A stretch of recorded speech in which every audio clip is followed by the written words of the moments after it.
payments, and we got pictures and everything before, I mean, of the loss. Yeah. I mean, documented the whole thing, and they were like, no. We got pictures of the damage. Oh yeah, and we came in and we said, we have a duty to mitigate. Oh, yeah, that's right, that's got right. 100. Right. I don't know what it is. You know what I'm saying? Like, what are you doing there? Yeah. And they're like, no, you had no duty to mitigate. So since you mitigated, that's. Oh, and yeah, because we took it policy. Yeah. But we had a duty to mitigate. So you've been an attorney or whatever, did you have any, did you say anything? I mean, I know that's a conflict of interest, maybe for you to come on. Okay, we're streaming and the microphones are up.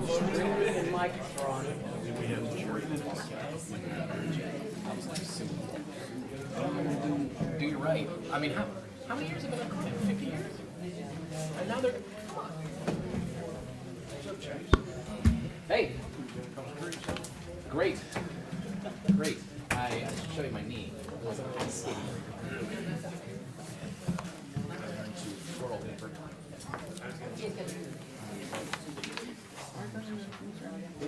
Good evening, Ms. Reese. Good evening, long time no see.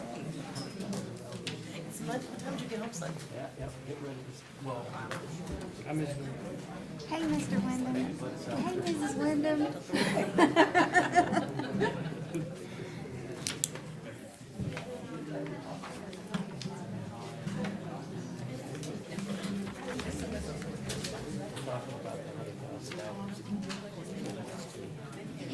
Hi, Stephanie. Stephanie.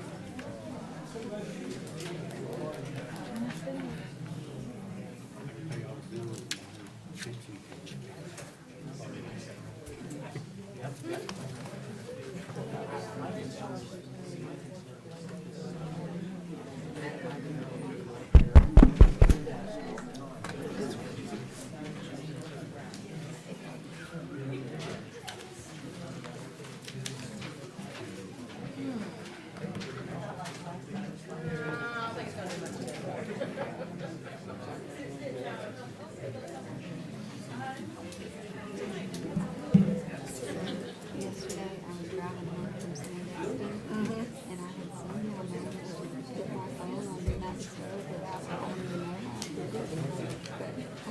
But it was so nice. It didn't ring, there was no beep. I got home and my husband was like, "Why did you put mine in for hours?" And I'm looking at my phone, I had 17 texts and 6 voicemails. Oops. Sorry. oh, can I get a pen anywhere?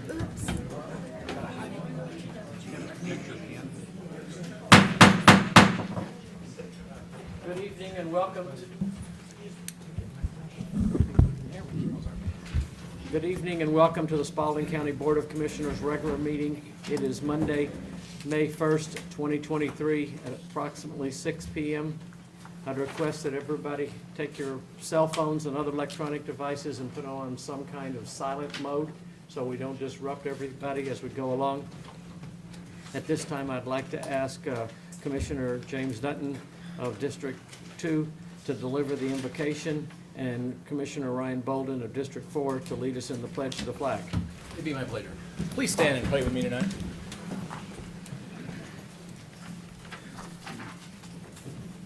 Our most glorious Lord God, Father, we come before you tonight to thank you for this wonderful opportunity that we have to gather as citizens of Spalding County in fellowship. Father, please bless us that we can have the Spirit with us tonight to know thy will, to be able to do the business here of the county in a manner that is pleasing unto thee. Father, we ask thee to please be with our families as we're away from them, that no harm or danger will come to them. Father, we ask a blessing on our first responders, law enforcement, military, wherever they may be, that no harm or danger will come to them, that thy angels will guide them and be round about them. Father, please help us tonight to have that spirit of fellowship throughout the meeting, that we can conclude the business of the county in good faith and good spirits and in harmony. Father, we ask these things humbly in the name of our Lord and Savior, Jesus Christ. Amen. Amen. If you would, please join me in the pledge of allegiance to our flag. Allegiance to the flag of the United States of America and to the republic for which it stands, one nation, under God, indivisible, with liberty and justice for all. Thank you, gentlemen.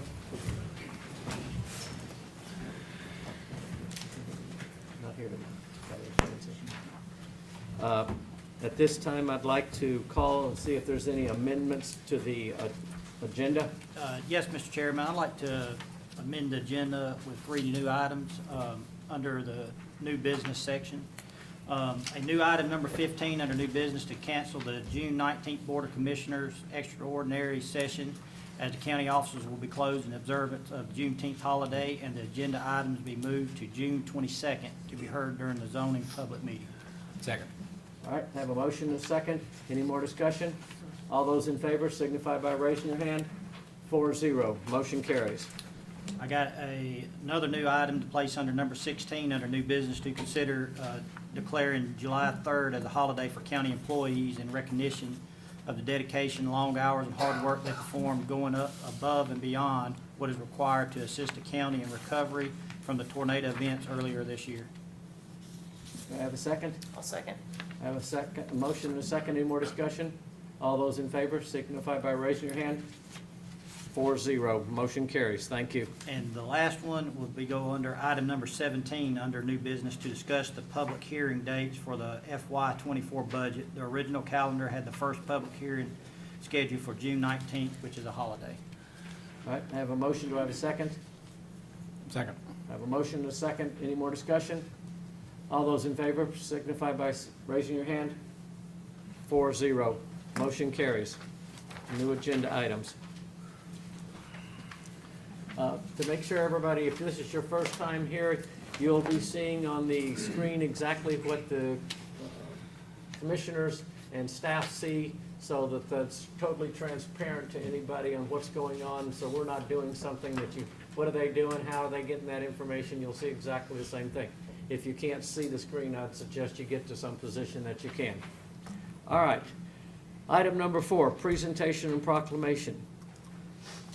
State Court Solicitor Patrick Shepard would like to recognize Susan Wyndham for 30 years of service to Spalding County. Mr. Shepard, Commissioners, appreciate y'all having me here it's tonight. good to have you here again with us. So like you said, my name is Patrick Shepard. I'm the State Court Solicitor here in Spalding County. It's my honor and privilege to recognize Miss Susie Wyndham tonight for 30 years of service in the Solicitor's Office. Actually, she hit the 30-year mark March 9th of this year. March 9th of this year. 38 years of service to the county if you count her 8 years as a bailiff. Susie has been my office manager since I began in 2019. Anybody who's ever started a new job knows how difficult it is to start a new job, and I could not have asked for a better partner to work with as I started. Susie was just invaluable in my transition. I just could not have been more fortunate to have her with me. You know, Susie's somebody we always know we can count on. Susie's somebody we always know that if there's a problem, Susie will go out there to help you with it. I've never had to worry about things being done. I know they're going to be done because I know Susie's on it. And I think everybody else in my office would agree, and several folks here tonight. Susie's also going to be retiring at the end of this month, which is a little bittersweet for us. It's great for her, not so good for me, but she has earned it. We are going to miss her. We could not be more proud of her. I could not be more happy of having worked with Susie. And Mike, you got your hands full now. She's yours. So I want to congratulate Susie for her 30 years of service in the Solicitor's Office, 38 years of service to this county, and to wish her all the best in her retirement. Congratulations.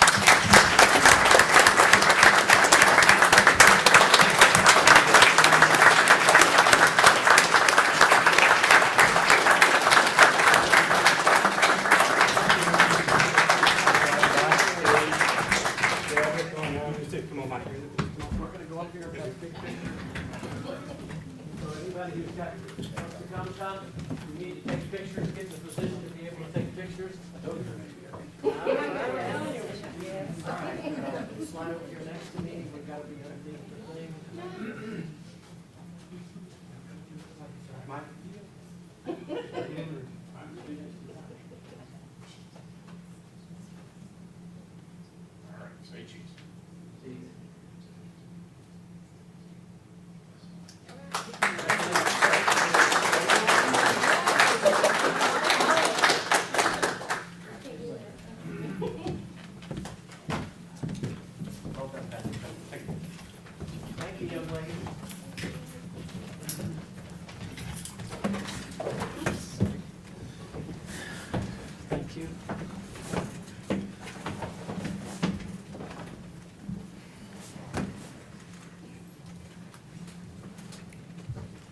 Item number 2, consider a proclamation to recognize Law Enforcement Appreciation Week on May 14th through 20th, and to show our appreciation for the Spalding County Sheriff's deputies and supporting officers who protect the citizens of this county.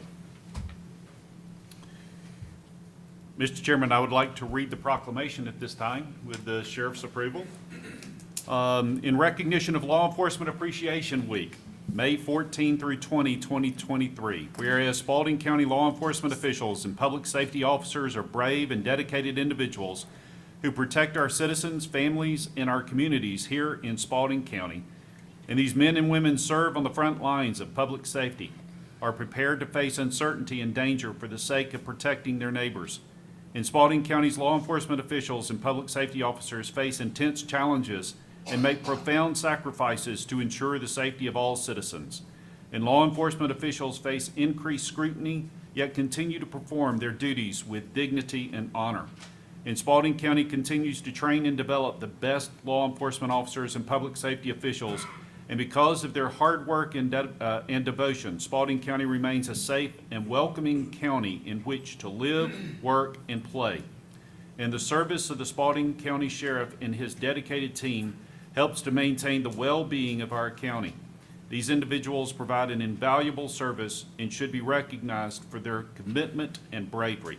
Now therefore be it resolved, the Spalding County Board of Commissioners do hereby recognize the Spalding County Sheriff's Office and encourage all residents to join in recognition and appreciation of the outstanding service provided by our sheriff, his deputies, and staff to our community. Furthermore, the Spalding County Board of Commissioners do hereby proclaim the week of May 14 through 20, 2023 as Law Enforcement Week in Spalding County. Here signed, Chairman Davis and County Clerk Kathy Gibson. Do I have a motion to approve? Motion to approve. Have a second? Second. Any more discussion? All those in favor signify by raising your hand. 4-0, thank you.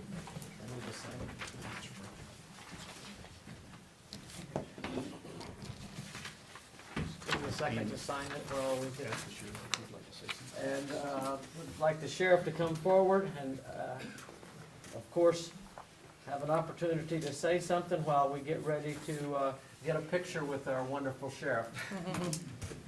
Thank you for recognizing law enforcement in this community. I would put the Spalding County Sheriff's Office, the men and women there, civilian staff, up against anybody in the state. It's a great group of people who work very hard to do everything they can to make Spalding County a better place. And I feel very blessed, and I think our community is very blessed. And our junior deputy program, those guys and kids and ladies are up in Washington right now, and they'll be going to Les Reese at the memorial tomorrow. And next week will be Law Enforcement Officers Memorial Week. Jamie Reynolds, Deputy Jamie Reynolds, will have his name engraved on the wall next week. And we're very proud of our legacy, and just hope to keep doing all we can to make this place better. Cool.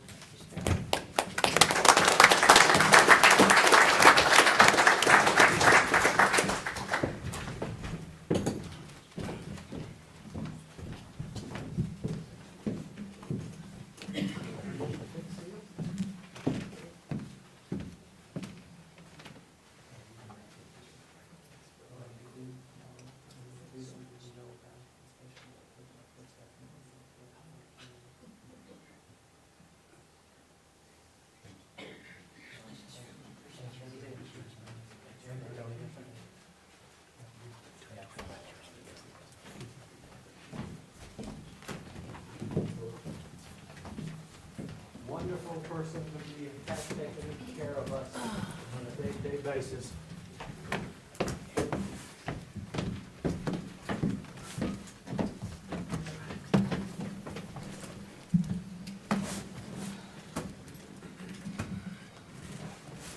Item number 3, presentation of the 20th Annual Bain Proctor Award for Volunteerism. Ms. Carmichael. Good evening. I consider it a tremendous honor and privilege to be here this evening to recognize and present Spalding County's 20th Annual Bain Proctor Award for Volunteerism. Mr. Bain Proctor epitomized volunteer service in his 23 years as a member of the Spalding County community. He led by example, volunteering his time and services. He encouraged and organized others in volunteering their talents and time for the betterment of community. The Bain Proctor Award for Volunteerism recognizes outstanding volunteers in our community. It encourages unselfish volunteerism, which contributes to growth, development, and strengthening of quality services and activities for all Spalding County citizens. Tonight's recipient is Spalding County's 20th volunteer to receive this distinguished honor and recognition. A panel of judges reviewed all nominations and they scored using a rubric. Tonight is a special night as we take time to recognize the exceptional efforts of an extraordinary person who daily serves our community with service before self in mind. Joining me this evening is event specialist Travis Bowie, who will be reading the nomination. Thank you, Kelly. Okay. Good evening, everyone. Can you hear me? Yeah. All right, perfect. I am pleased to offer the nomination of Rakesh Rock Patel for the 2023 Bain Proctor Award. It is my honor, as one who knew and worked with Bain on many projects, to bring forth such a candidate of high character and a model of community service. Rock Patel epitomizes the role and definition of the type of citizen that has fueled the engine of the American dream since the founding of this country. Rock was born in the African nation of Zambia and immigrated with his family first to London, then to the United States, where they settled in Stone Mountain. Before setting out for his dream of becoming a business owner, Rock paid the highest homage to his new country by, before even becoming a U.S. citizen, joining the United States Marine Corps. Rock attended boot camp at Parris Island, South Carolina, and was then deployed to a fighter squadron where he maintained the combat readiness of the A-6 Intruder aircraft. His tours of service included the Gulf War, supporting combat operations in Italy, Japan, and Okinawa. I love y'all. Okay.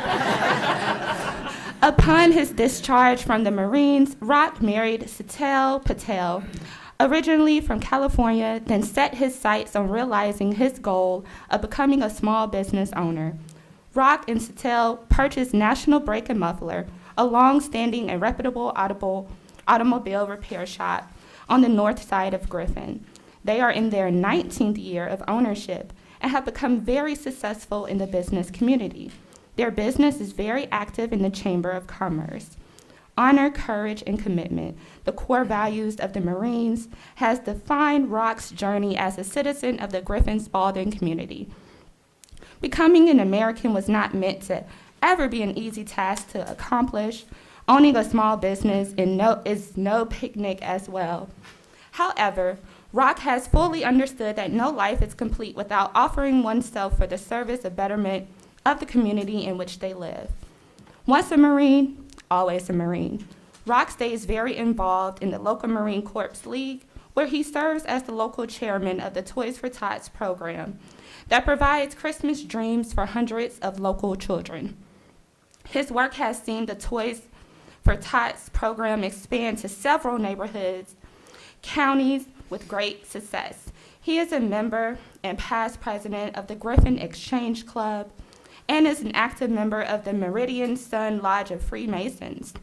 In 2018, he served in the highest office of the lodge, the Worshipful Master, and led the Masons in many charitable events.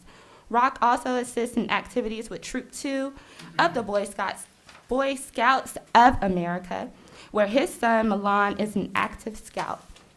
I appreciate the honor of nominating Rock for this award. I would appreciate your full consideration to honor this great citizen, businessman, father, husband, Marine, and friend. Respectfully, Tommy Jones, Fire Chief of City of Griffin. Thank you.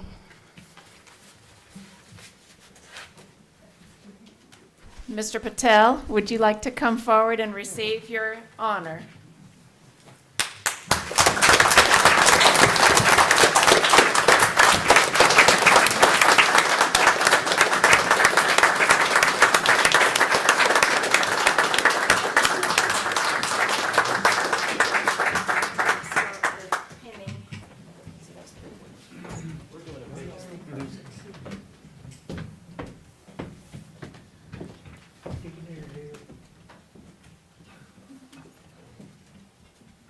I'd like for you to get a picture with the commissioners.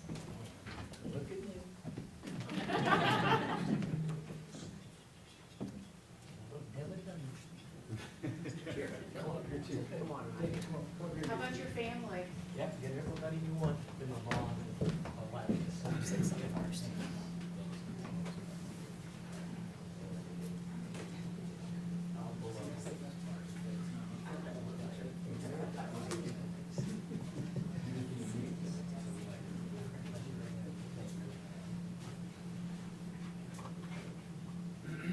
All right, are we balanced and all that stuff?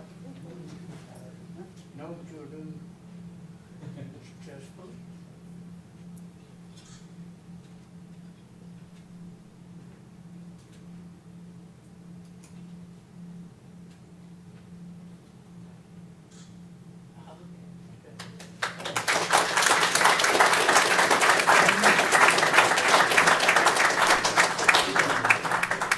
I personally know this family as well, and this is a family of service. Rock, would you like to say something? I would, thank you. Well, I know that there's a lot more deserving people of this award out there. I just do what we're supposed to do in the community. There is, the one person that's not here to share this award in my life is my father. He set examples for us at a young age and always said be involved in your community because really at the end of the day, you can't, money's going to come and go, but your friends and your volunteerism in the community is going to matter more for you. I've gotten to know everybody in Spalding County. I feel like, this has been the longest stay I've had since, came to Stone Mountain '84, joined the Marines in '89, and bounced around. But 19 years, almost 20 years in Spalding County has become our home. And there's not a day that goes by that we are, we love this community because the community has accepted us. The group of gentlemen sitting in the back corner there, my Mason brothers, my Marine Corps League friends, Marine brother and sisters there. Tommy Jones, who's also, showed a lot of his leadership on me. A lot of these young men, the older, they correct me if I do things wrong, believe me. They'll pull me aside and we'll have a conversation about what to do, but, they've been my mentors. Without them, I wouldn't be here.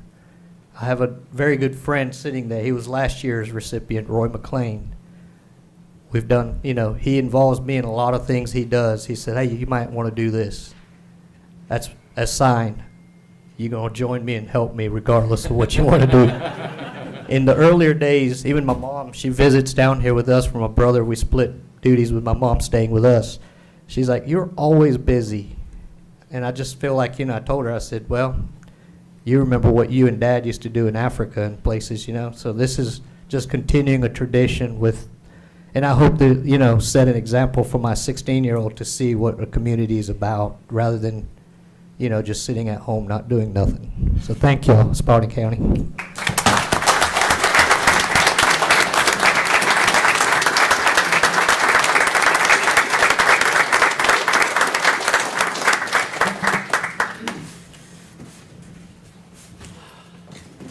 Wonderful. Item number 4, Matt Bidwell from MSI Benefits Group Incorporated to give an overview of the 2024 health care cost for Spalding County employees. Good evening. Welcome back. Thank you. Good evening. Who's doing the slide? If you could just move on. We've got about 11 slides, and I'd like to go through them, give you time to answer questions. This time a year ago, Anthem Blue Cross was asking for a 51% increase. We ended up accepting an 18% increase from Cigna. with an additional potential liability of $350,000 that never happened. We also were able to incorporate our health reimbursement arrangement into the plan, which saved the county another $250,000. So a year ago, we were looking at some pretty big numbers, but we were able to make the best of them. Next slide, please. Our claims, this is a picture of our claims and premiums that have been paid to Cigna and Anthem over the last 12 months. And when you look at the medical, the actual claims paid, it's $7.5 million in paid claims for the last rolling 12 months. However, if we look at the time from Cigna, when we go from July through February of this year, that rolling time period, when we mature them up, we're about $4.5 million in claims. And we have some claims that were above $125,000, which is our pooling point. And so when we start looking at our claims that are just under the Cigna contract, it's about $4.1 million for this year, which is actually a very reasonable number. Slide 4, please. We are under a contract with Cigna, which is called a minimum premium. And I'm going to point you at the very top part of this slide. You'll see that the claims that Cigna thought we would have this year was about $6.1 million. Their administrative charges were $1.3 million, and our total possible premiums due to Cigna were $7.464 million. With that being said, we know our claims this year are going to end up at about 6.5, and because this was a minimum premium contract, we don't owe Cigna any additional money. So we get to walk away from this, no money owed. Cigna offered this same contract to renew with us. They estimate the claims for the next 12 months would be $7.2 million. The administrative cost went up about 10%. And the new total cost for next year, if we accept this renewal, was $8.7 million, which was still an increase of 17%. But if you note, the largest part of this increase is Cigna thinking our claims are going to be $7.2 million. Now, I've already just showed you on the last screen that we think these claims are going to end up to be about 6.5. So those are pretty reasonable expectations that we're getting. So with that being said, I'd like to go to the next slide. This here is a summary of what the net cost would be to the county. The employees contribute about $931,000 to the cost of the insurance. And so taking the new renewal premium that Cigna's recommending and deducting out the employee contributions, the county would be at about $7.8 million should they accept this renewal. And we have other options that we feel that we ought to go to. And so we're going to start off with slide 6. And on this particular slide, I'm going to take a step back, and I'm going to spend the most time on this slide. And so don't think I got lost. Our pharmacy charges are a significant part of our total overall cost.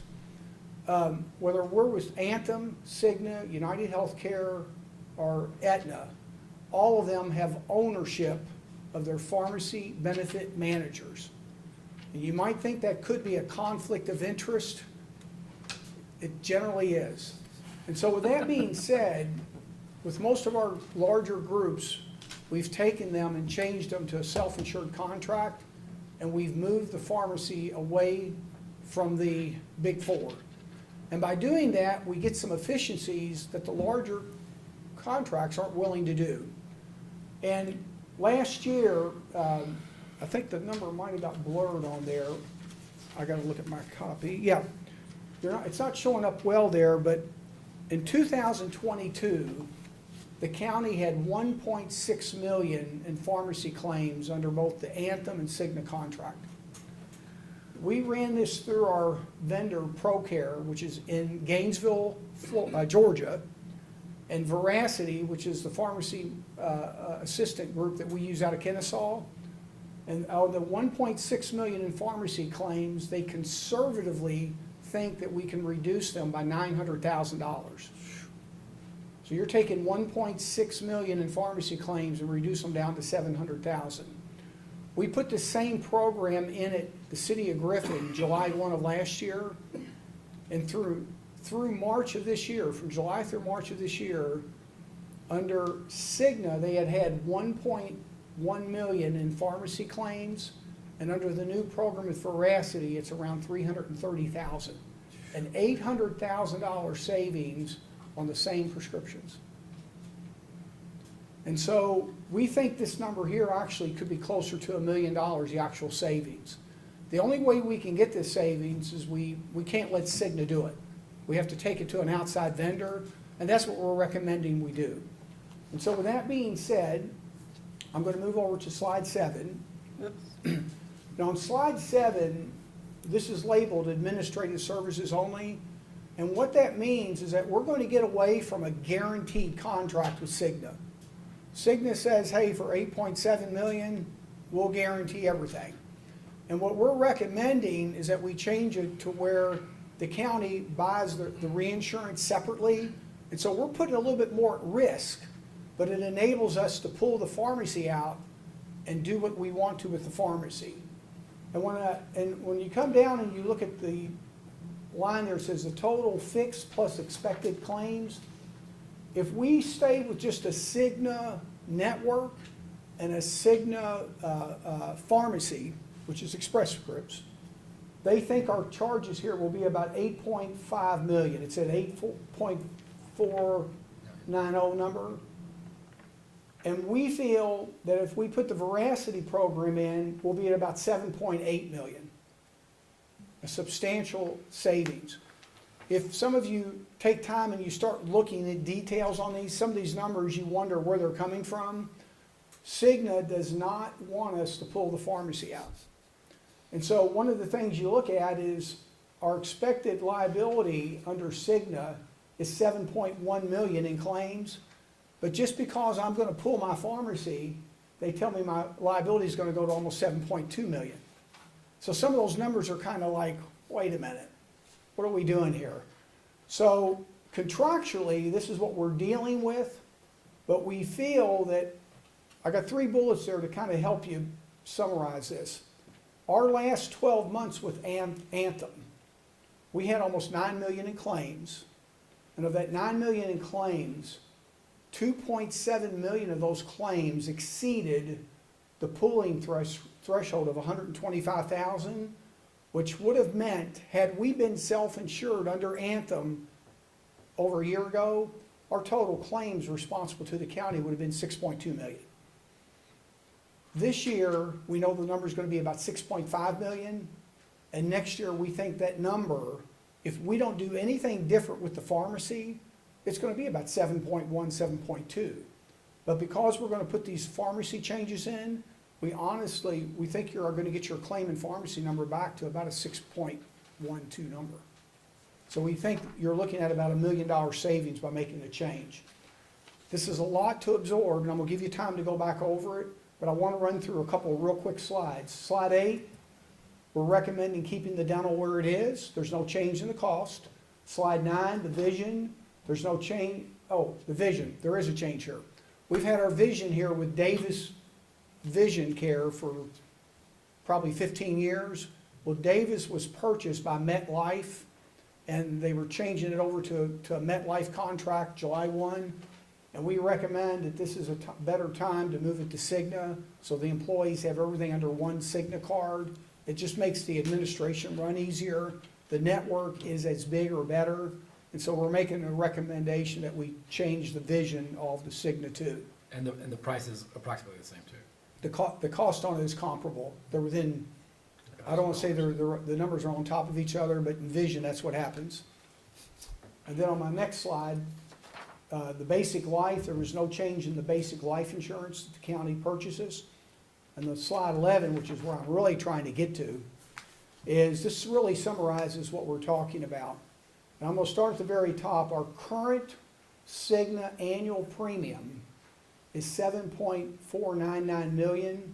If we renew that contract, it goes up to about $8.8 million. It represents a cost difference of about $1.2 million. We're recommending changing to administrative services with Veracity as the pharmacy vendor.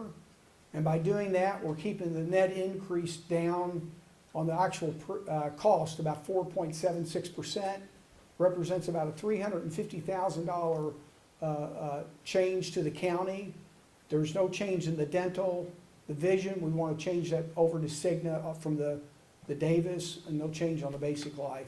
So I kind of ran through that as quickly because I want to give you time to reply, but we do recommend carving the pharmacy out and staying with Cigna. Mr. Chair. The pharmacy change, will we still, as the consumer of these healthcare products, still be able to go to the local pharmacies of our choice, or will we have to go through a third-party vendor or something? I'm going to ask if you could go back to slide 6, please. And when I talk, that way it might make a little bit more sense. And I want to answer your question. You know, the answer, it's yes and no. And so we're going to have preferred and non-preferred pharmacies. Okay. And by doing that, it saves us about $85,000. Now, you're going to be very surprised on what a preferred pharmacy is. A preferred pharmacy is going to be any local independent pharmacy, and it's going to be your grocery stores, like Publix, Kroger, Ingles, Food Line. Your non-preferred, Walmart's going to be preferred. Your non-preferred pharmacies are basically going to be CVS and Walgreens. And you might ask yourself, why is that? And the answer to it is very simple, is that when the pharmacy benefit managers start contracting with an entity, the ones that have the most bargaining power want the most money. And that full $84,000 comes in dispensing fees.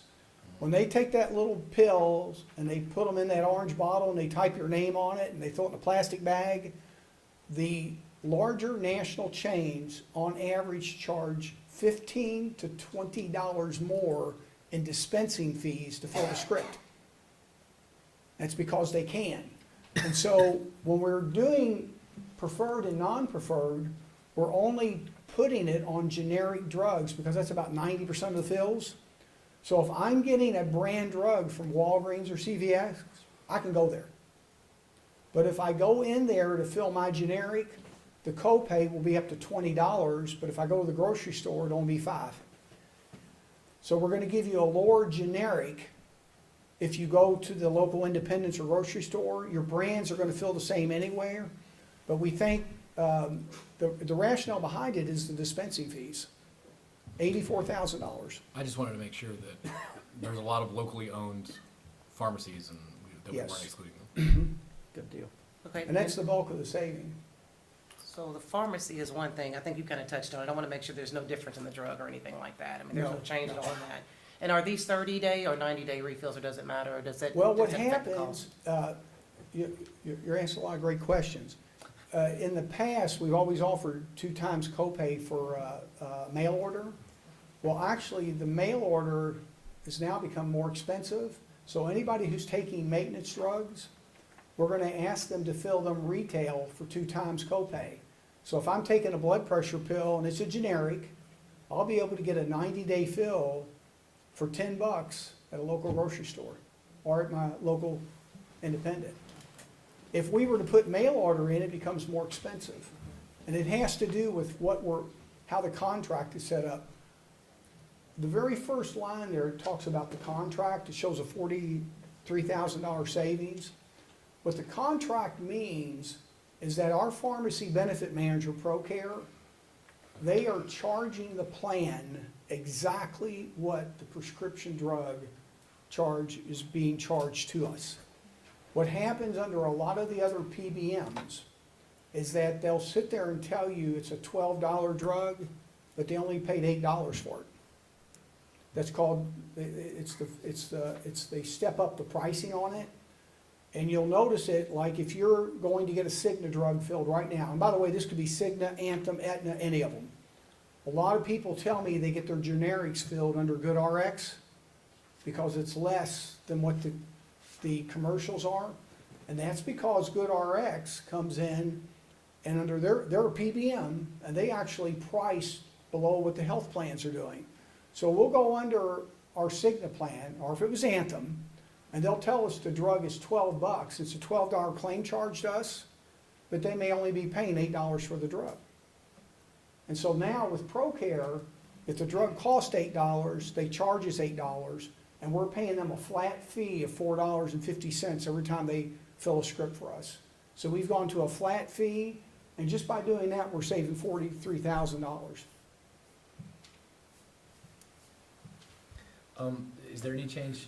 There wasn't any change to the dental, right? So that's the same as, Could you say, I'm sorry, I got one hearing aid that's bad, and the other one's doesn't work. ironic for a healthcare provider. The dental part of the plan hasn't, there's no changes there at all, That right? is correct. It's the same That is correct. 3 times a year cleaning, et cetera. Yeah, okay. When we put you all with Cigna last year, we pretty much knew this is the next phase of what we wanted to do. We want to take you all in, I guess, in steps. Yep. And so we've got over 15 groups that we now have up on the ProCare Veracity, and every one of them have saved, they've cut their pharmacy bills down to 40% of what they were paying. And the members are getting the same drugs. One thing you didn't ask me about, if you go back to slide 6, and this is what's crazy about this whole thing. Under Manufacturer's Assistance Plan for Specialty Drugs, that's a $600,000 savings. And let me tell you where that's coming from. Here at the county, you all have about 800 men, women, and children on the plan. And there's about 20 people, don't know who they are, we'll never know who they are, I don't really care. But there's about 20 people who are taking prescriptions that cost anywhere from $5,000 to $25,000 a month. And most of the manufacturers, if our pharmacy benefit manager will not cover the drug, they will give you the prescription. They give you the drug. So what we do is we know which those drug manufacturers are. We simply, when the member calls to fill the drug, they will be in touch with Veracity, and Veracity will sit there and tell them, hey, we can get this directly from the manufacturer at no cost. And you might sit there, you're going, why would they do that? They do it because there's no price controls here in the country. They do not want people complaining to their congressman that they can't get their prescriptions.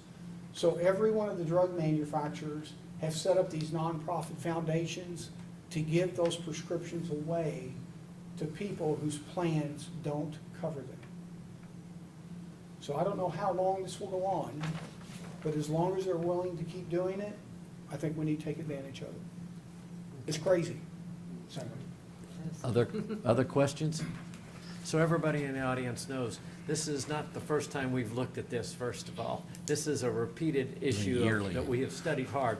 This is just the culmination of it first. Second, this is big money for our county. When you look at our budget, this is big money. So that's why we've taken so long. And let me make sure everybody's, this is a risk. We've taken some risk in here to be able to do it a different way to save money. We think the risk is reasonable. We've looked through it time and time again. We've argued, talked, gone back and forth. But in the end, we think that this is the best way for our company to go. All right. At this point, County Manager, what's your position? This was just a presentation for us to consider as we move forward with our budget discussions next week, and more to come. Matt, will you be around next week as well if we have any questions, or is this, we filter this through Steve? I think through Steve. Okay, because we may have more questions, but it looks good. I mean, it almost looks too good to be true. But I mean, you know, we want to make sure we do the right, it's the right type of risk. And when we're dealing with healthcare, it's something you don't want to play with, so. Thank you. But thank you for your hard work. Thanks, Thank you. Matt. We appreciate it. Thank you, Matt. Item number 5, our Legacy Museum Steering Committee to make a presentation for overview by design by Building 4 Fabrication LLC. Dr. Ledbetter and Kelly? Kelly? Good evening. So our Legacy Museum Steering Committee has been very busy, staying the course while we search for a curator. And one of the things that we needed to secure was an exhibit and design firm. We had put out an RFP and received multiple bids on this project. And members of our steering committee, we have Jewel Walker Harps, we have Zach Piercy, Daoud Amin, any others?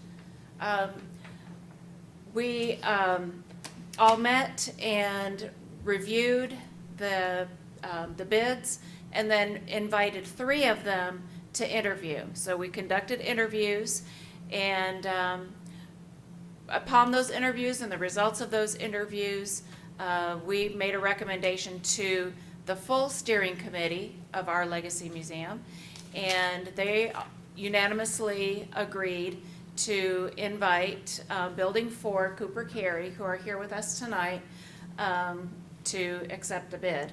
And so this is a contract for you all. That's why it's here before you tonight. And we want you to get to know them a bit and what they're going to be doing for us upon your approval. This is a SPLOST funded, so there's, this comes out of SPLOST funded monies. And the total budget is $200,000 to complete this part of the project. And at this time, I'd like to invite Paul Bowman and his team forward to share some information so you can get to know them. And this is Kathy. She's going to cue you. Thanks, Kathy, and thank you, Kelly. I'm Paul Bowman. It's an honor for us to be here tonight because we're going to share with you the presentation that we presented to the selections committee. And we represent a joining of 2 firms, so Cooper Carey, a design firm, and Building 4, who has extensive experience building and installing museum exhibits. So on the next page, we're going to give you a little bit of an overview of the presentation.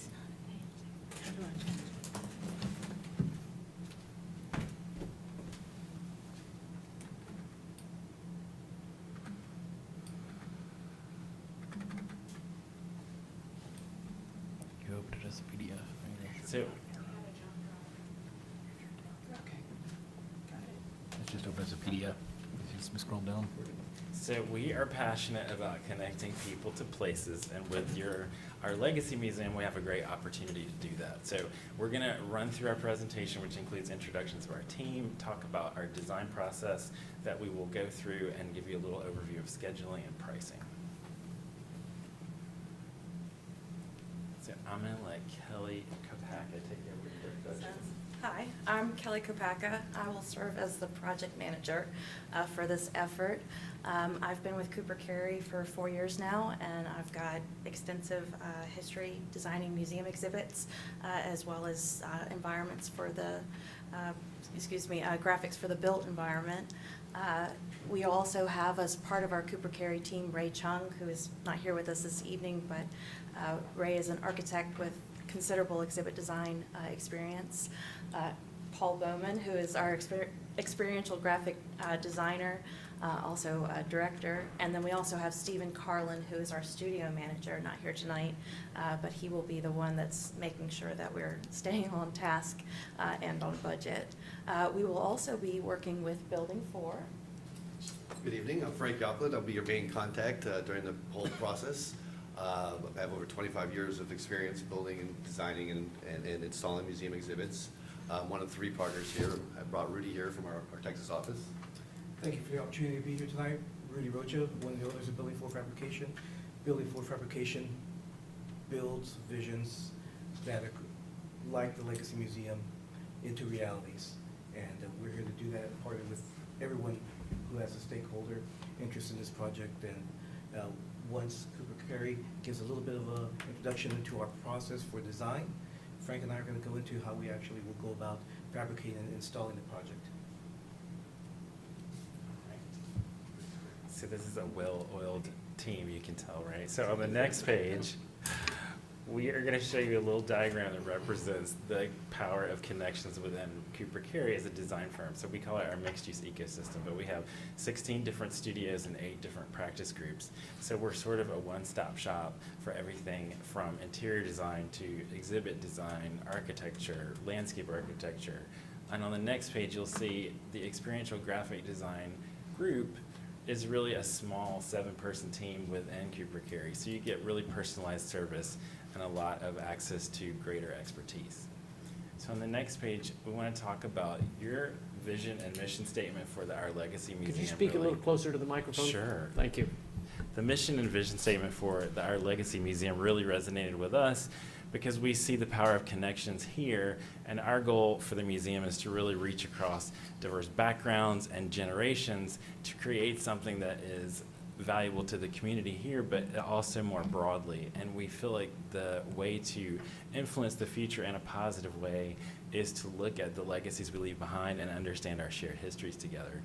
So on the next page, you will see a map that represents over 5,000 Rosenwald schools, which were at once in existence throughout the Southeast. So Our Legacy Museum is part of an original Rosenwald school, and there's only approximately 53 that are left in the state of Georgia, and that is in various states of repair. It might be 3 walls and no roof. So you really have a gem with Our Legacy Museum here because it's such a rare piece of history, and it has been restored. So on the next page, I want to just point out that we understand the gravity of the impact that the Rosenwald schools have had, not just on civil rights leaders like John Lewis, but people that we know, including our colleague Rose Polion, who is an alum of a Rosenwald school in Virginia.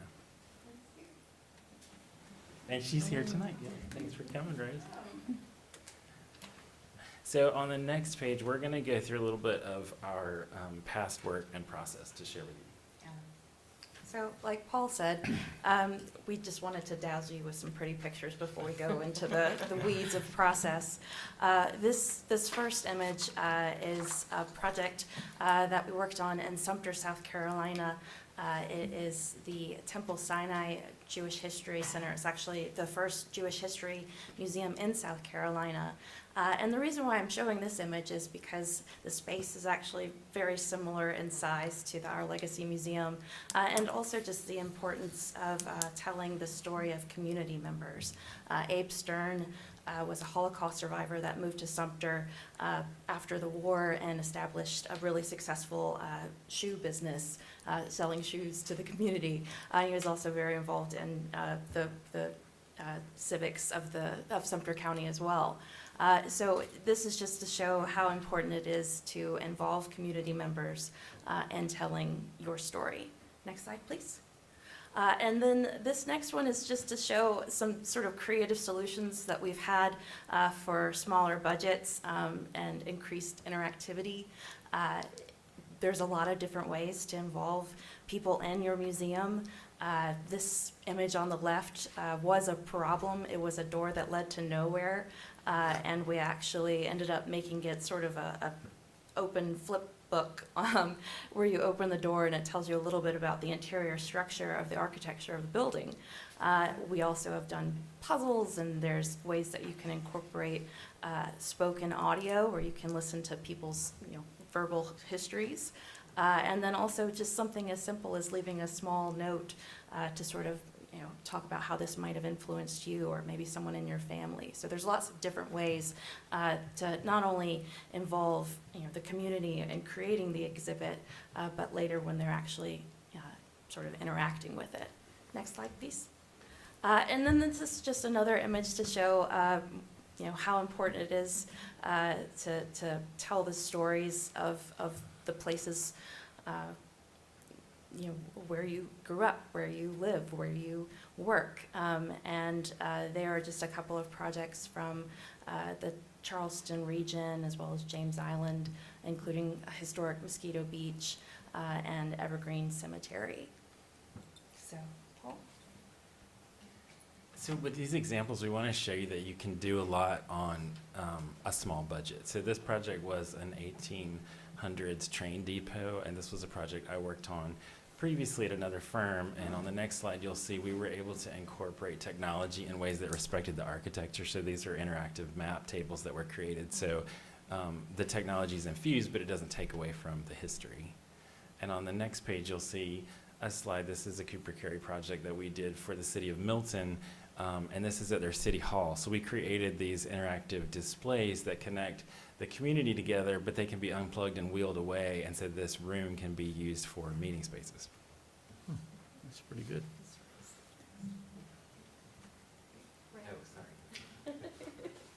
Okay, I'm going to be Ray on the next page because Ray couldn't join us tonight.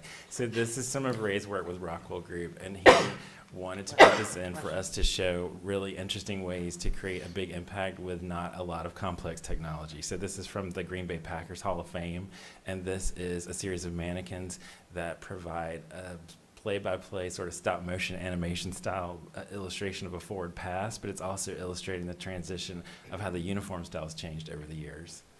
And on the next page, this is 2 images from the Disney Family Museum that Ray worked on. And we wanted to show this for 2 reasons, because this shows our experience working with extremely valuable and rare objects. Like on the right, there's a case that includes an original drawing of Mickey Mouse. And then also thinking about how do you portray something like animation with a wall of hundreds of images to show how many sketches go into creating an animation, but there are 4 windows you can see that are digital, so it creates something that's still engaging but without using a lot of technology.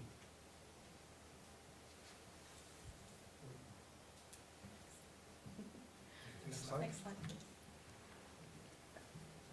Okay. All right, so now we're going to talk a little bit about our design process, if you would, next slide. So these are our 4 steps that we're going to cover: listening and brainstorming, content design, detailed drawings, construction, installation. I think one of the most important things is sort of letting you know where we sort of stop off and hand off deliverables or material for you to sort of approve, edit, and get consultation from stakeholders. If you would, next slide. So our first phases are listening and brainstorming, and this is just that sort of all-important part where we talk to community members, where we sort of figure out what the story's going to be, the general flow, and then we start also working on what it's going to actually look like. Our next slide. So here's just an image of different ways that we can do engagement. I mean, this can be anything from image gathering to word association and just engaging all of those in your community. Next slide. We also like to do sort of a loose diagram. This one's sort of a flow plan that shows you how people are going to come in and out of your space. It's extremely important for sort of setting up that chronology or just subject importance as you move through. You want to make sure that you're not creating tight spaces or dead ends, and that it sort of makes sense and flows. Next slide, please. And here's our Legacy Museum. We're very excited about this space. For those of you who might not have seen it, we've got sort of an outline of what we're trying to work towards in these different rooms. History narratives, we're thinking about a recreated classroom. We want to talk about civil rights in Griffin, and then also have some exhibits on members of the local community, sort of the heroes of Griffin Spalding. Next slide. Another thing that we think is really important is, like Paul had mentioned, that there's very few Rosenwald schools that are left in the United States. And of those, I mean, so many of them are just sort of in disrepair or not so great. But there are a few that have turned into museums already. And so we think it's really important for us to reach out to those existing institutions and sort of see, what worked for them, what didn't work for them. Currently, there's no network or, sort of group that communicates with each other about these Rosenwald schools, and we think that it will be important to create some sort of communication lines. On our next slide. And this is just a representation of one of our deliverables, something that we will work with you on. It is a hand-drawn elevation. It sort of gives you some loose ideas about where signs might go, what structures might look like, and this is all part of that process of sort of honing in on what we want to do. If you would, next slide. So phase 2 is all about refinement. This is where we sort of work with the curator to really sort of hash out what that content's going to be, what the graphics are going to look like. We also work to figure out the structural issues, interior design, and then we start doing exhibit drawings. And then also, every single step of the way, we are making sure that we're staying on budget. Next slide. This is just to show you some different types of information that are important in exhibits. We really think that there's more than just words on walls when you're creating something that is to be enjoyed by audiences of all ages. It's important to have illustrations and icons and timelines, did you knows, just all sorts of ways to tell a story. Next slide. And then we also will work, this is sort of to show different mood boards for interior design. Paul, did you want to talk about this one? Yeah, this just shows how the refinement process goes. We wanted to show you examples of deliverables. So in the first image, you saw some hand sketches, and in this image, you see how the hand sketches get refined into the computer so it gets more detailed. Next slide, please. This is an example of the exhibit we showed you in the beginning for the city of Milton, so you can see how the drawings start to change and get more refined. So you're involved in this process, the committee, throughout. Next, please. We look at coordinating with mechanical and electrical, and where electrical needs to be pulled for certain parts of the exhibit that need to be powered. So there's a lot of coordination that goes, that's involved in this process. Next slide. And we realize too, a lot of times it's really helpful to visualize things, and everybody can't read a plan or look at an architectural elevation and say this represents a mock-up style. So the benefit we have with our Legacy Museum is that the building exists, it's there, and we can do certain things like this where if a mock-up is helpful, we can plan it out on the floor and actually do a walkthrough. And then phase 3 is where building 4 gets very heavily involved. So I'm going to turn it over to them. Building 4 Fabrication is a national level museum fabrication firm. We provide turnkey services for the fabrication of museums across the country at sites from historic homes to large military museum installations across the country at various bases. We have one function here, and that is to take that vision that's been repeated over and over again in this presentation and create something tangible and real for the visitor to experience. We do that by following a very true and tested process that our design team started to lay out for you, and that's these phases of deliverables and very detailed processes moving each piece of the puzzle forward, forward, forward. When we get to the design and fabrication portion of the exhibit, we are working from extremely detailed drawings so that the stakeholders in this project, our Legacy Museum and our design team, know exactly what is to be fabricated, and we know exactly how to build it. That fabrication process has its own level of detailed steps, and Frank, I'm going to let you talk to that about that. But it starts again with another set of drawings outlined for the stakeholders every detail of the project, so that at the very end of the project, no one is surprised by what they're experiencing. Everyone has seen every bit of every detail in the museum, and the experience is exactly what everyone wanted to be in the end. Thanks, Rudy. You can do the next slide, please.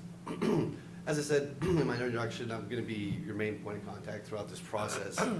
Much like you guys here, I'm the guy that does the checks and balances with the budget. I make sure that their creative process doesn't go off the rails, goes too far, and we design and promise too much. So that's part of my process. And then this is where it becomes the science of the project, where we take the ideas, we put them into tangible form. You can go next slide, please. And we move it on to construction and installation. During the construction process, our main shop is located in Norville, Georgia. You guys are welcome to come by anytime, check out progress, see how we're doing. You will make several visits, look at materials and finish samples and all that stuff. We'll be good friends by the time this is all over. And then you can go to the next slide, please. This just shows a little bit of our process, some of the things that we've worked on over the years. It's a very artistic process as well as a scientific process. Just some images of the cyclorama. We built the ground form when they relocated in the Atlanta History Center, and some trees for a museum, I believe that was up in South Dakota. You can go next slide, please. And just other various installations, artifact handling. You can see we work in several different historic buildings. We understand what it takes and what not to do in a historic space so you don't ruin any of that value. Next slide, please. And then scheduling. Did you want to talk about scheduling? Okay, so numbers, right? This is the important part. So the next page shows you our schedule. And we put this together when we read the RFP just to give an overview. And this will be refined once we get started on the project. But essentially we have two really critical points to hit, and that's the blue dot and the orange dot. And that's the story outline that's complete. And we will work with the new curator and the team to figure out what that is, and then the final artifact list that you'll see. So the estimation of weeks is an approximation at this point, but we know that we're trying to hit that August 2024 deadline, which is certainly doable. And on the next page, you will see a summary of pricing. So what we just wanted to give you an overview, when we read the RFP, we understood the budget was $200,000. We also understood that there were certain elements that you wanted to see in the different areas, and we understood that the civil rights exhibit needed to be the most impactful, and so we put the most amount of money for design and fabrication in that element. But we also realized that in order for you to have a large, impactful exhibit, it really needs to have about $170,000 for the fabrication costs, which we also felt like we needed about $60,000 to do the design when that was over your budget. So we decided that the fabrication should come first, and we should give a deduction for our design fees because we felt really strongly about this project. So that gets it down into the budget target of $200,000. And then the next slide just offers up Q&A time. So if there's any questions that you may have for us, we'd be happy to respond. Is that 30,000 design fee, is that normal, or is that something you're just doing nice for us? We're just, well, like I said, we feel really strongly about this project. One of our missions for Cooper Carey is really to focus on equitable design and being a champion for projects that are important and meaningful, don't always have the most resources. Thank you for that. Appreciate it. Very impressive. What does the committee say? Those are the folks I want to know from. They chose it. What do you think, Ms. Jewell? Ms. Jewell?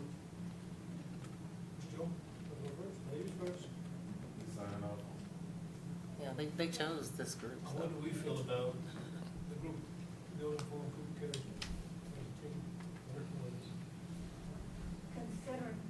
Considering what we have and what we live, I was impressed. Yeah, we understand that. When I consider all the factors involved and their involvement, and their willingness to work with what we have, that was the key, really, truly. Their ability and willingness to meet us where we are. Okay. I'd like to say something. I'm Zach Piercy, for those of you who may not know me, and I've been just returning to the community. Having been gone 43 years, I returned in 2020 to Georgia and Griffin, of course, in 2021, and was asked to come to a meeting. Sir, if you'd step to the microphone, if you're going to say more than just a couple sentences. Yeah.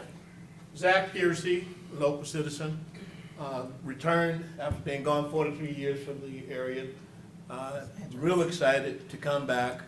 Been involved in a lot of civic activities, mentoring and such, but I joined the team and got involved with Kelly and Mike Kendall and Dawood, my wonderful ex-school teacher, Ms. Jewell, and just was elated to have an opportunity to work with them. But once we got to this point of selection for the design team, I'll say this, and I'll ask this question first.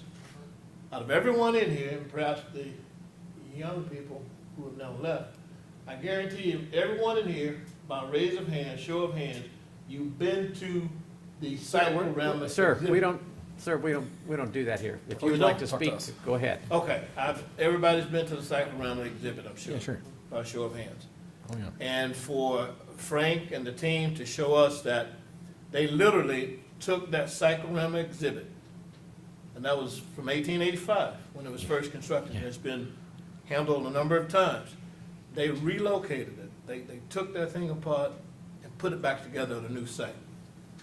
That in itself impressed me because all of you know that that's a real old piece of art. One of the most important pieces of art in this entire state and one of the most important pieces in the entire country. That in itself sold me, folks. So I'm on board with it. Diode? Diode, get a thumbs up? Yes, absolutely. Okay. Anything you'd like to say? Other than brief, I don't think I need to come to the mic. That credibility, you know, and putting that name out there. Who can carry that citizen about? We should be honored that they really step forward and offer their services. Well, with 3 thumbs up, I'd like to make a motion to approve. That's coming up as. Oh, yeah, that's right. We gotta wait. I'm getting ahead of That's myself. okay. I just want to say that the presentation was very impressive. Thank you. So thank you very much. Okay. Forget we're still in presentation. I'm excited. Just moving All right right. along. Item number 5, citizen comments. Speakers may sign up prior to the meeting and provide their names, addresses, and the topic they wish to discuss. Speakers must direct your comments to the board and not to individual commissioners or to the audience. Personal disagreements with individual commissioners or county employees are not a matter of public concern, and personal attacks will not be tolerated. The chairman has the right to limit your comments in the interest of disposing of the county's business in an efficient and respectful manner. Speakers will be allocated 3 minutes to speak on their chosen topics as they relate to matters pertaining to the jurisdiction of the Board of Commissioners. No questions will be asked by any of the commissioners during citizen comments. Outbursts from the audience will not be tolerated. Common courtesy and civility are expected at all times during the meeting. No speakers will be permitted to speak more than 3 minutes or more than once unless the board votes to suspend the rule. Dr. Ledbetter. Mr. Chairman, we have 2 individuals who have signed up this evening, and please forgive me, I cannot read the writing. I believe it says Karen? Karen, yes, sir. All right. Yes. Ms. Karen, if you will, please come step forward and state your name and your address for us, please. Yes. My last name is so long, so I can't get in that little space. Okay. My name is Karen Brownlee, and I live out at 69. You pull that mic down? Okay. Yeah. Thank you. We're trying to record it, and so Okay. people in the... My name is Karen Brownlee, and I live at 69 Crystal Creek Drive in Williamson, out toward the Robizettel area. We were hit as the tornado on January the 12th, and my stepmom lives next door to me, and her house was destroyed, okay, total loss. And the way I understand it, I had come and talked to some ladies there. What we're asking is that they give us 6 months to either put something else back there. And so the 6 months will be up next month as of the 12th of June. So what we're asking for a hardship extension for 3 months. It may not take that long because we just have settled with insurance last week.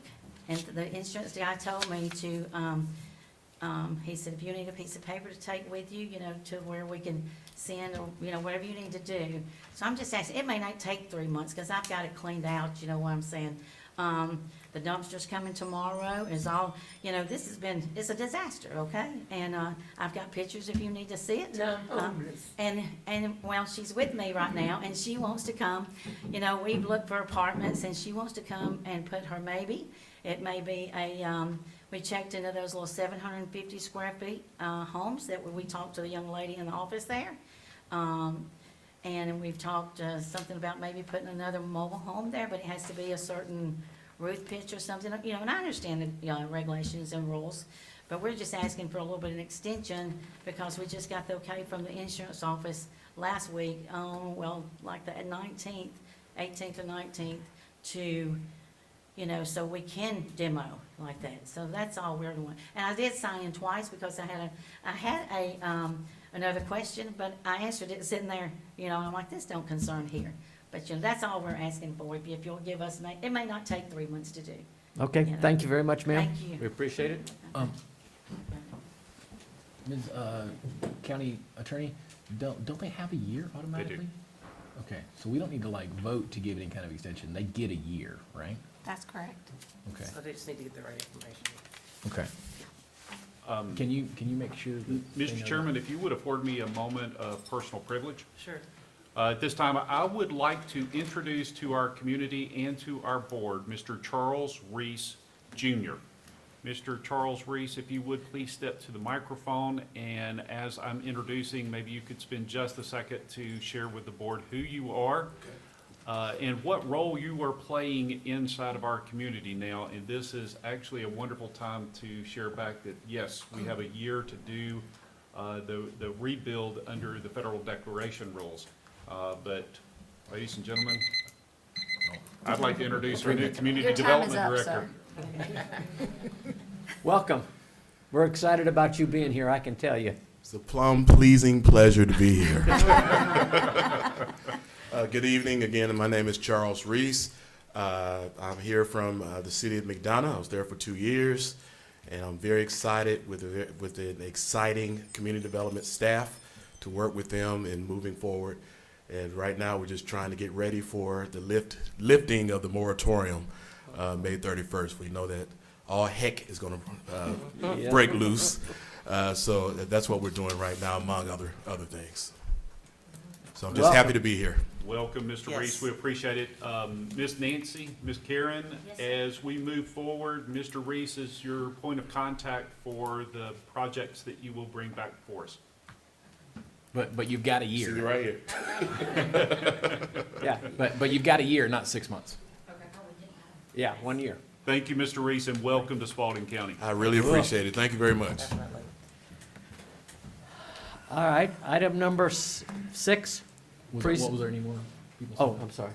No, sir. That was all who have signed up this evening. Thank you. Item number 6, presentation of financial statement. Consider approval of the financial statement for the 9 months that ended March 31st, 2023. Ms. Garrison? There she is. Welcome. I'll be happy to answer any questions you might have. And Ms. Garrison, you will be on hand when we do our budget, right? For our budget hearings? Yes, I will. And we'll save our questions till then. Okay. All right, Motion to approve. I have a motion. Do I have a second? Second.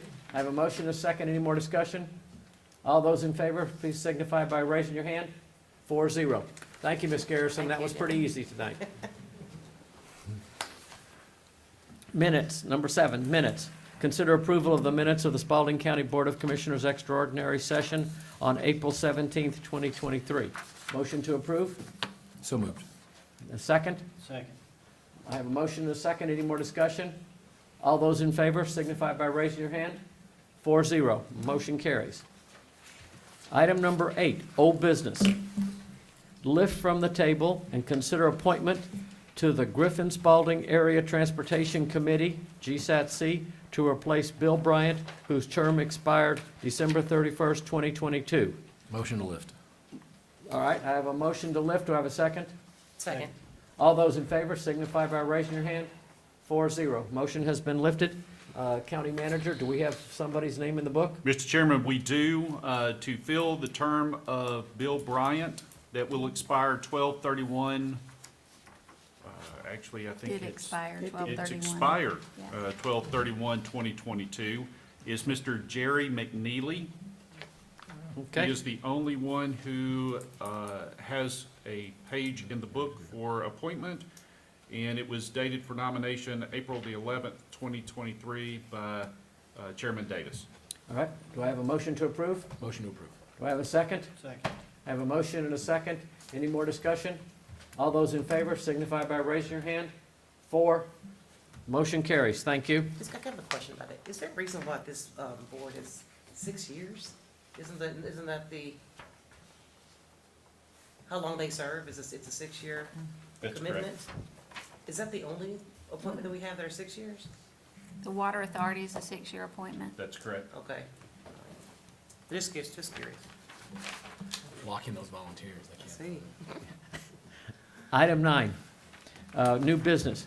Consider acceptance of the contract for Building 4 Fabrication LLC for museum exhibit design and fabrication.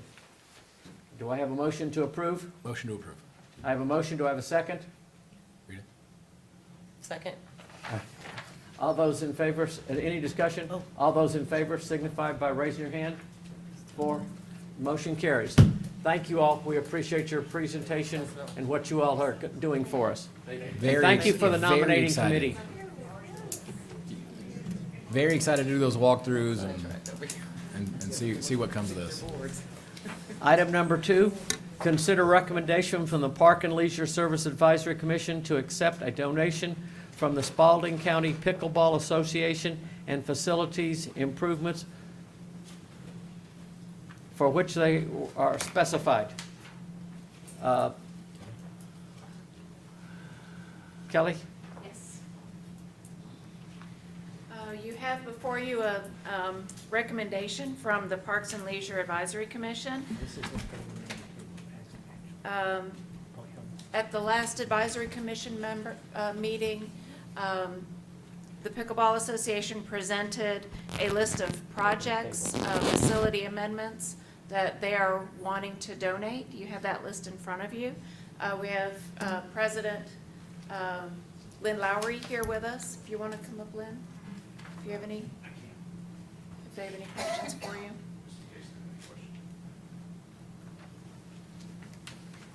As you know, the Pickleball Association has been very generous in donating resources to make amendments to the facility.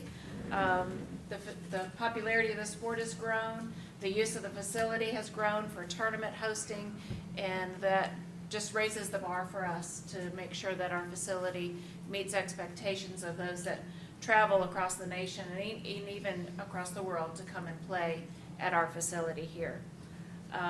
You have the list before you. I didn't know if you wanted me to go item by item. Okay. I don't think, hold it, not to cut it off or anything else. Our commissioner who's on your board is not here tonight, could not be here, and would like to table this so that she could be here to discuss and talk with the commissioners about both of these pickleball items. So, do I have a motion to table? I mean, it passed unanimously. I think we'd pass it too, but If she's on, I'll make a motion to table. All right, I have a motion to table, a second. I'll second. All right, Or Ryan. all those in favor signify by raising your hand. Let's take the next one. I'm sorry to do this to you, but let me get this so that we can do it right. Consider recommendation from the Parks and Leisure Services Advisory Commission to approve the Spalding County Pickleball Association Long-Term Pickleball Facility Improvement Plan for the purpose of Spalding County Pickleball Association seeking and accepting sponsorships. Do I have a motion to table? Motion to table. Do I have a second? Second. I have a motion and a second. All those in favor signify by raising your hand. 4-0, motion carries. Thank you all. We just need to have our key expert here to be able to take care of it. And it was unexpected that she wasn't going to be here. She gave me a tickle to call her an expert. And pickleball. Yeah, pickleball, yeah. Hey. Item number 4, consider approval of the MOU with the Georgia Recreation and Park Association for a 2-year summer boost grant funds in the amount of $62,500. Right, as you know from your annual report, we've had some fantastic success with the Boost grant funds that we've implemented for after-school programming in summer. This is our second opportunity to apply for grant funds for this summer, and we've been approved. It's not as much as we received last year for summer, but what we were able to do is to fine-tune what we're going to be offering. We're still going to be paying for teachers, still going to be paying for assistants, programming materials, some field trips, and those kinds of things. The kids are going to have another fantastic summer that helps, we call it Summer Bridge, to help decrease the learning loss that happens during the summer months when kids are out of school. How much What was do it we last not year? get? I'm sorry. It was Wow, was it so $97,000. much? Right at $96,000. Yeah. And what did But we're able to work with this. And the reason why it's less is because more agencies learned of the success of this grant in the state, and so there was still that one pot of money, and so they had to spread it further. You gotta keep all this cool stuff secret. That's the Okay, do I have a motion to approve? motion to approve. Do I have a second? Second. I have a motion and a second. Any more discussion? All those in favor signify by raising your hand. 4-0, motion carries. Thank you. Thank you. Item number 5, consider renewal of the MOA with Small Treasures Learning Center LLC, a local community provider of the USDA Summer Food Program to provide meals at summer campsites at no cost. Ms. Carmichael? This is the best situation for us. In previous years, we had managed that entire program. It was a lot of work, but now by partnering, and we've done so for the past several years, partnering with a local organization who is a proven leader, a proven quality provider. Small Treasures has a food truck type delivery system, so our staff do not have to handle any of the required paperwork for the state of Georgia, for FDA, and so it's a win-win. The kids love going to the food truck and getting their meals, and they eat these meals. They are kid-friendly and parent-friendly and programmer-friendly. They're located right next to the Board of Education, right? Like on 6th Street? Isn't that where they're? Isn't that They're down there? on, they're right there on Solomon Street. Small Oh, yeah, Treasures. okay, one of the, right, oh, yeah. Okay, Yeah, motion to approve. I have a motion. Do I have a second? Second. I have a motion and a second. Any more discussion? All those in favor signify by raising your hand. 4-0, motion carries. Thank you. Thank you, Ms. Carmichael. Thank you. Summer. Item number 6, consider request from the Spalding County Water and Sewerage Facilities Authority to begin the process of implementation of a FY24 CDBG grant.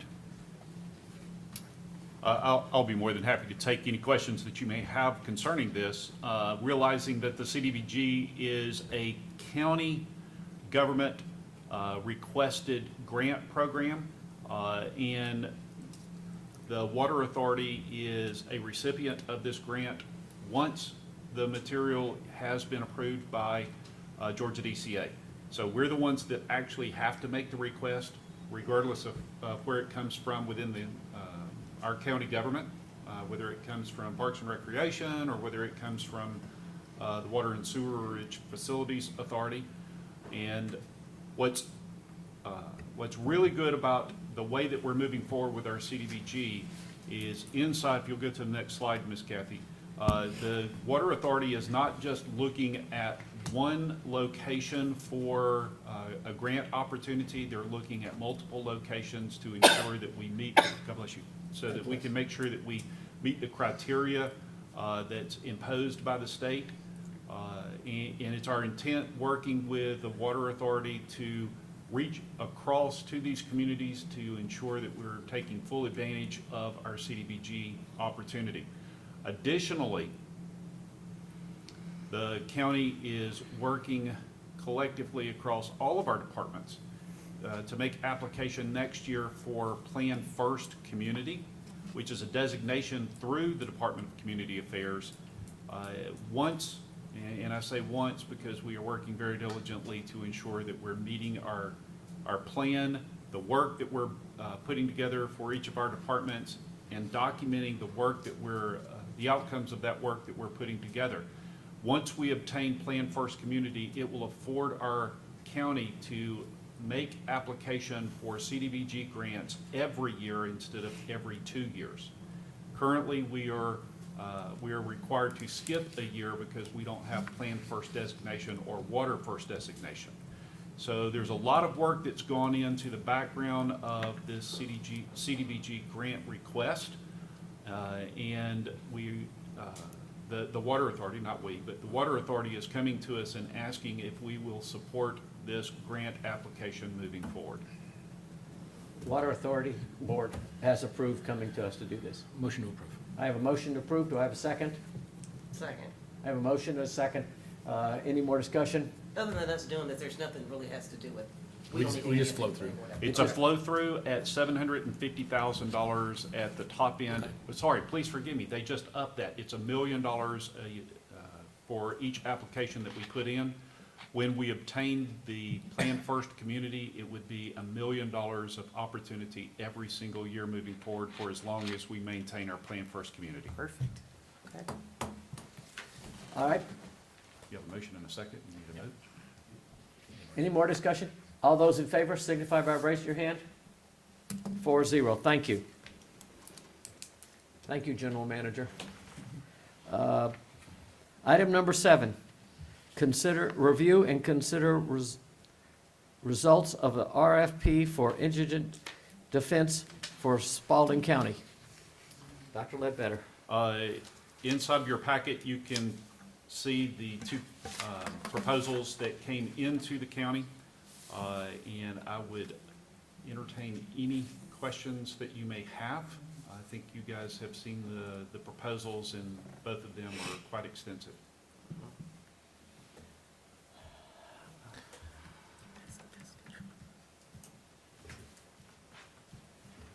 All right.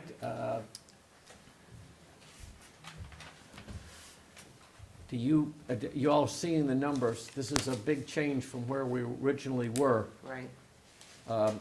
Do you think this is are you ready to make a decision now, or would you rather we table this and have more time to review? I think we need more time. All right. Do I have a motion to table? Motion to table. Do I have a second? All right. All those in favor signify by raising your hand. 4-0. Thank you. Mr. Chairman, may I ask if the board would like to meet as an interview process with the two respondents to the RFP, could we get those set up for the board? Or would you not like to meet with those? I think we did that one other time. I think we should do that. You had presentations last year from Yes, the, we did. I like that same format. All right, so staff will set up for interviews with both firms. Thank you. Did we vote? Yes, we voted 4-0 to table. Item number 8, review and consider results of an RFP for pest control for the Spalding County government buildings. Dr. Ledbetter. I would recognize Ms. Jenna Garrison. Ms. Garrison. We had been with Peachtree Pest Control for the last 10 years, and they were, I consider, a local company because they were a Georgia company. They were purchased, and now they're out of state, and our service went down drastically, and the price went up. So we did a request for proposal. We got 5 bidders. Of these 5 bidders, 2 were considered unresponsive because they did not provide any references, and one of them did not provide their E-Verify number. So we consider that we have 3 responsive bidders. And bidder number 4, Terminex, not only do they have the lowest cost of these 3, but they also, we got an excellent review from the Federal Reserve Bank, which is one of their clients. So I am recommending Terminex as our next provider. If it keeps the money safe, that's All right, and that's your position, County Manager? It is. All right, do I have a motion to approve? A motion to approve. All right, do I have a second? second. I have a motion and a second. Any discussion? All those in favor signify by raising your hand. 4-0. Motion carries. Thank you. Item number 9, consider an amplification permit for 2160 Rocky Creek Road, Hampton, Georgia, to hold a First Communion on Sunday, May 7th, 2023, from 5 to 10 p.m. Dr. Ledbetter. So inside of your packet, you will see that this particular application permit is for May the 7th from 5 p.m. until 10 p.m. It's a Sunday. That's correct. And Community Development and the Sheriff's Department have given their thumbs up for approval for this particular amplification permit. Motion to approve. All right, I have a motion. Do I have a second? Second. I have a motion and a second. Any more discussion? This isn't an event center, this is just like. It Yes. is not, We'll Somebody's. cover that, let me cover that in the next one. Correct. In the next one, let's just go ahead. All right, all those in favor signify by raising your hand. 4-0, thank you.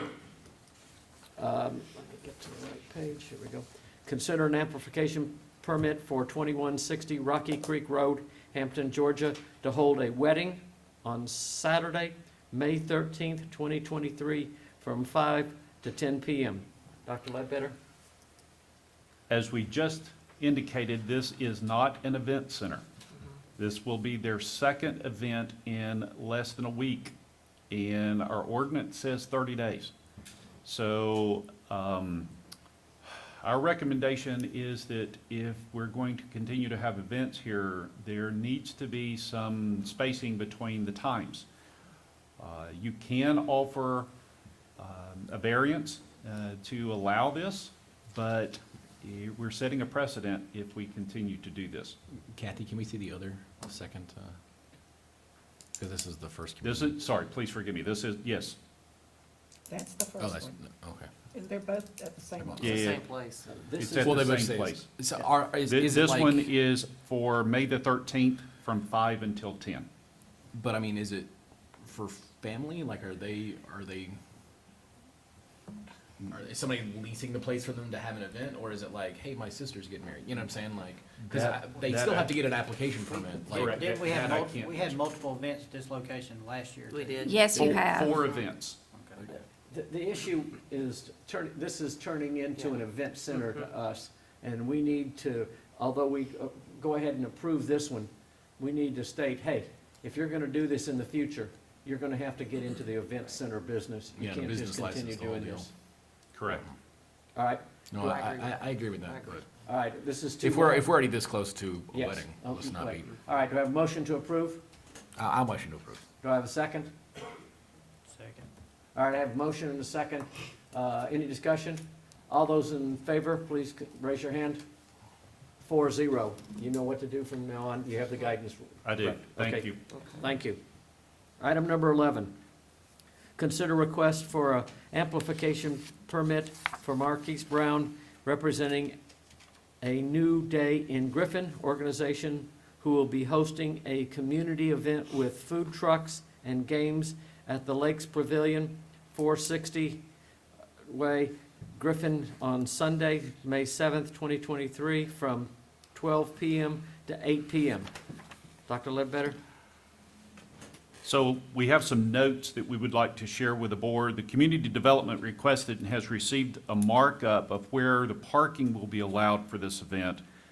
But the fire marshal has asked that all food truck owners contact him to have their trucks inspected, and he will put a Spalding County sticker on the truck to verify that they have been inspected.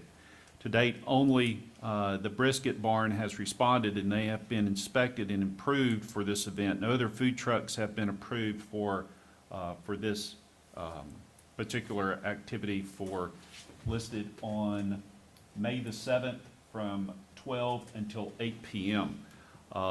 It's also my understanding, I don't think the sheriff has approved it as of yet, and the fire marshal has not completely signed off on it because of the issues with the food trucks. We're very close to this because it happens next Sunday. So we need some direction from you guys on how we're to proceed with this. We have asked for the information, but we have not received all the information back from the individual who's looking to make this an event. And just to be clear, this is a county thing, right? Because I know in the city, they actually have their ordinances done. You know, they've got the city's week going on right now with the food trucks, and I think there are gonna be some food trucks out on Airport Road, right? Yes, ma'am. The food trucks still have to be inspected for food safety. For all and- those events. I'm Correct. mentioning for all those events that they attend, they have to be inspected. So this, we're not asking for anything different. We are not. We're not asking for anything different. Can we give this conditional approval then, pending those inspections? Or I like that. just approve, because we're approving just the amplification permit. Correct. We could do conditional approval for the permit with the inspection. fire marshal signing off and the sheriff signing off, because the sheriff still has not signed off on this activity. Okay, motion to approve, Approve the amplification, To approve the application with the conditions. should the event yeah. move forward. Yeah. All right, I have, Should the event move forward with the, yeah. all right, I have a motion. Do I have a second? Second. All right, I have a motion, a second. Any more discussion? All those in favor signify by raising your hand. 4-0, motion carries. Thank you. Where are we? Okay. I think it's gonna be a good event. I'm planning on taking my kids. Consider approval for staff recommendation for the abandoned cemetery located on parcel at 2336 Teeman Road pursuant to OCGA 36-72-7. Dr. Ledbetter. From our discussion at the zoning public hearing back April 17th, this board had approved that the conditions of the cemetery had been met per the, oh, you went away. That's okay. OCGA. No, per RS Webb and Associates, who had provided the report back from us, for us. Please move forward. With the staff recommendations of the applicant complied with the requirements as stated under OCGA subsection 36.72.5, and staff recommends conditional approval with the following conditions outlined here on the screen. The applicant or the subsequent purchaser shall not disturb any graves located within the cemetery. The applicant or any subsequent purchaser shall preserve and protect the cemetery with a 20-foot buffer around the grave sites. The applicant and/or the subsequent purchaser will install a non-chain link perimeter fence with access gate around the cemetery. And the applicant or any subsequent purchaser will groom the grounds and be responsible for its upkeep. And number 6 is the applicant and/or the subsequent purchaser will dedicate a public access to the cemetery from the public rights of way. All right, do I have a motion to approve? Motion to approve with the staff recommendations. Okay. Second. I have a motion and a second. Any more discussion? All those in favor, please signify by raising your hand. 4-0. This has taken a long time to get through the wickets to make sure we did it exactly right, and I appreciate everybody's work on that. Item number 13, consider approval of an MOU with UGA for fiscal year 24 Archway Program. Do I have a motion to table? Motion to table as pending a meeting we have scheduled for Wednesday. All right, I have a motion. Do I have a second? Second. I have a motion and a second. All those in favor signify by raising your hand. 4-0. Thank you. Item number 14, consider approval of the second reading of an ordinance amendment to the Spalding County Development Impact Fees. I think we have, this is the second reading. It is a second reading. This is the second reading of it. Do I have a motion to approve? Make sure we got everything down that we need. Yep, this is everything. This is the second reading, so yeah, I'll, motion to approve. All right, I have a motion. Do I have a second? Second. All right, I have a motion and a second. Any discussion? All right, all those in favor signify by raising your hand. 4-0. Thank you. Pass this down to James, so we can sign it. Yeah, everybody needs to sign, so. Was my signature going on Your last? signature I goes see, on I there. see, I see.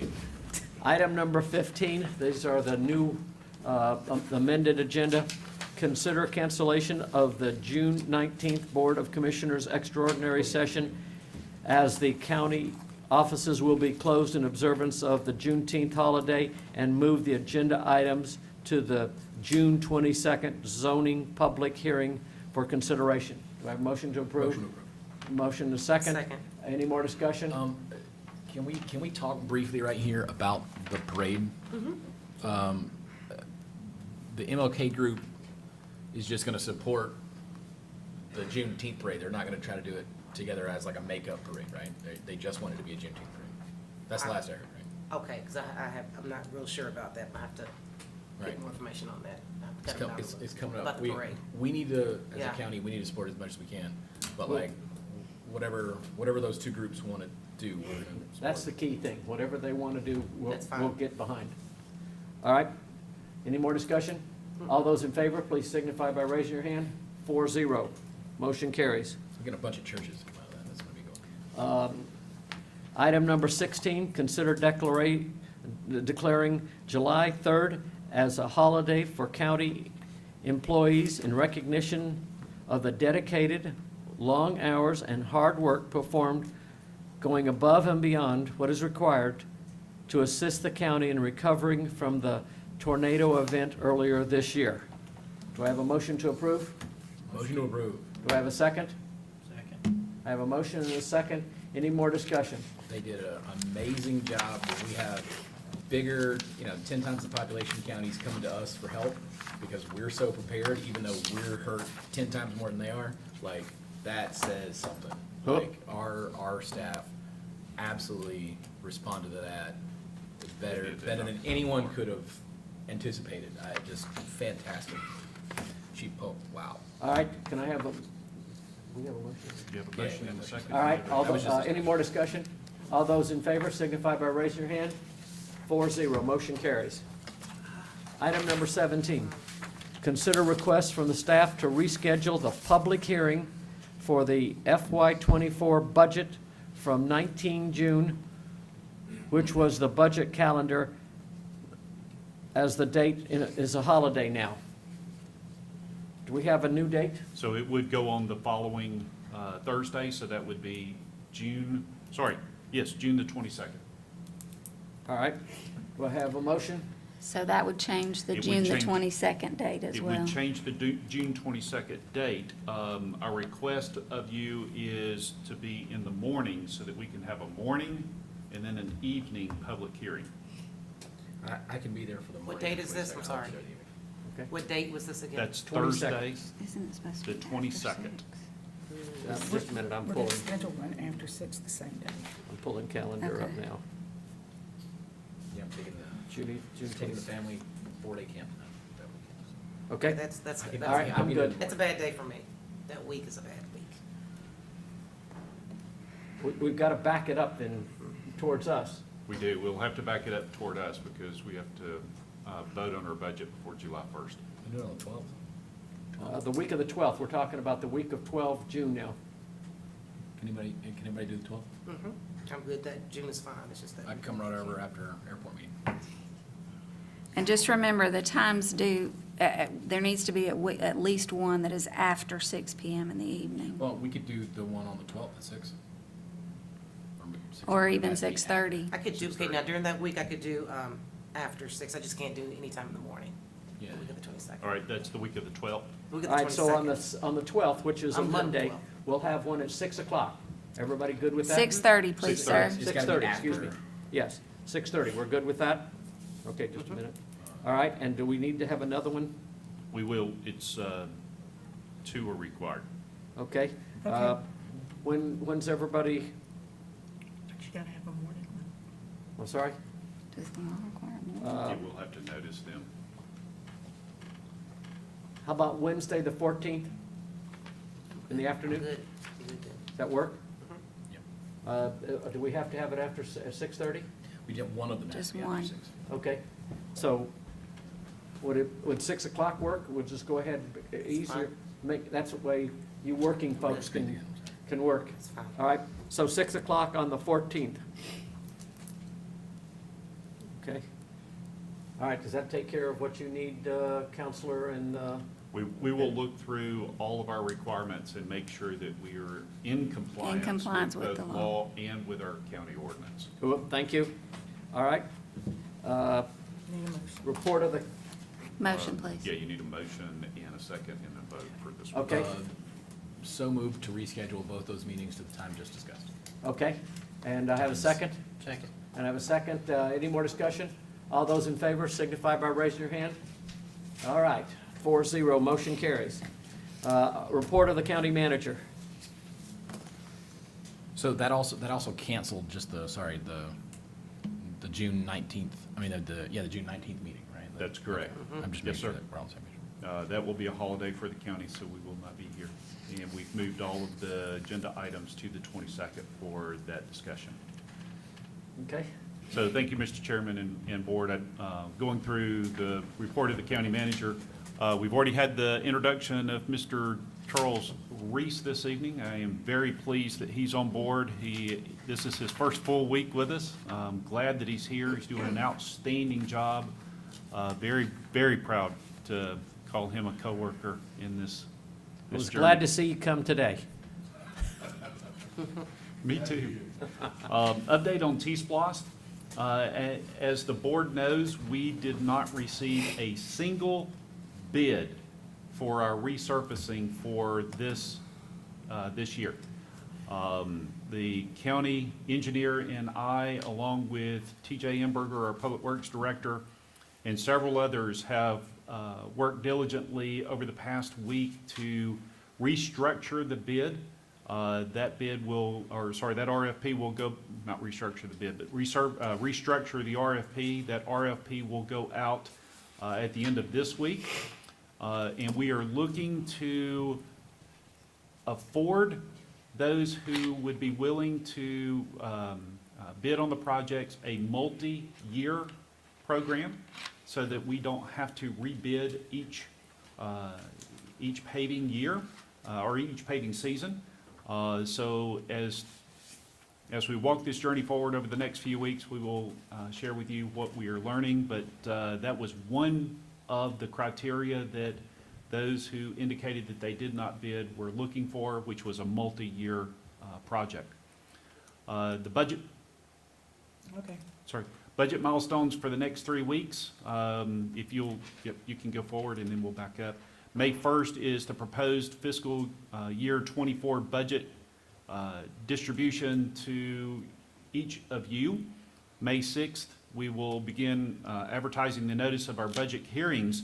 But next week is our budget review with the Board of Commissioners. We have allocated 2 days for budget reviews. We will meet in this room at your leisure, Monday or Tuesday of next week if you are available. If you're not and you're only available Wednesday, Thursday, or Friday of next week, we'll be more than happy to meet with you one-on-one to have discussions around our budget.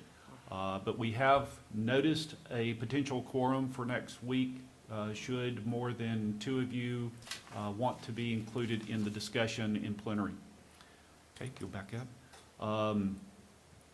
So we could talk about the county manager's scorecard in just a minute, but the presentation at Sun City Peachtree will be May the 9th. I will be presenting.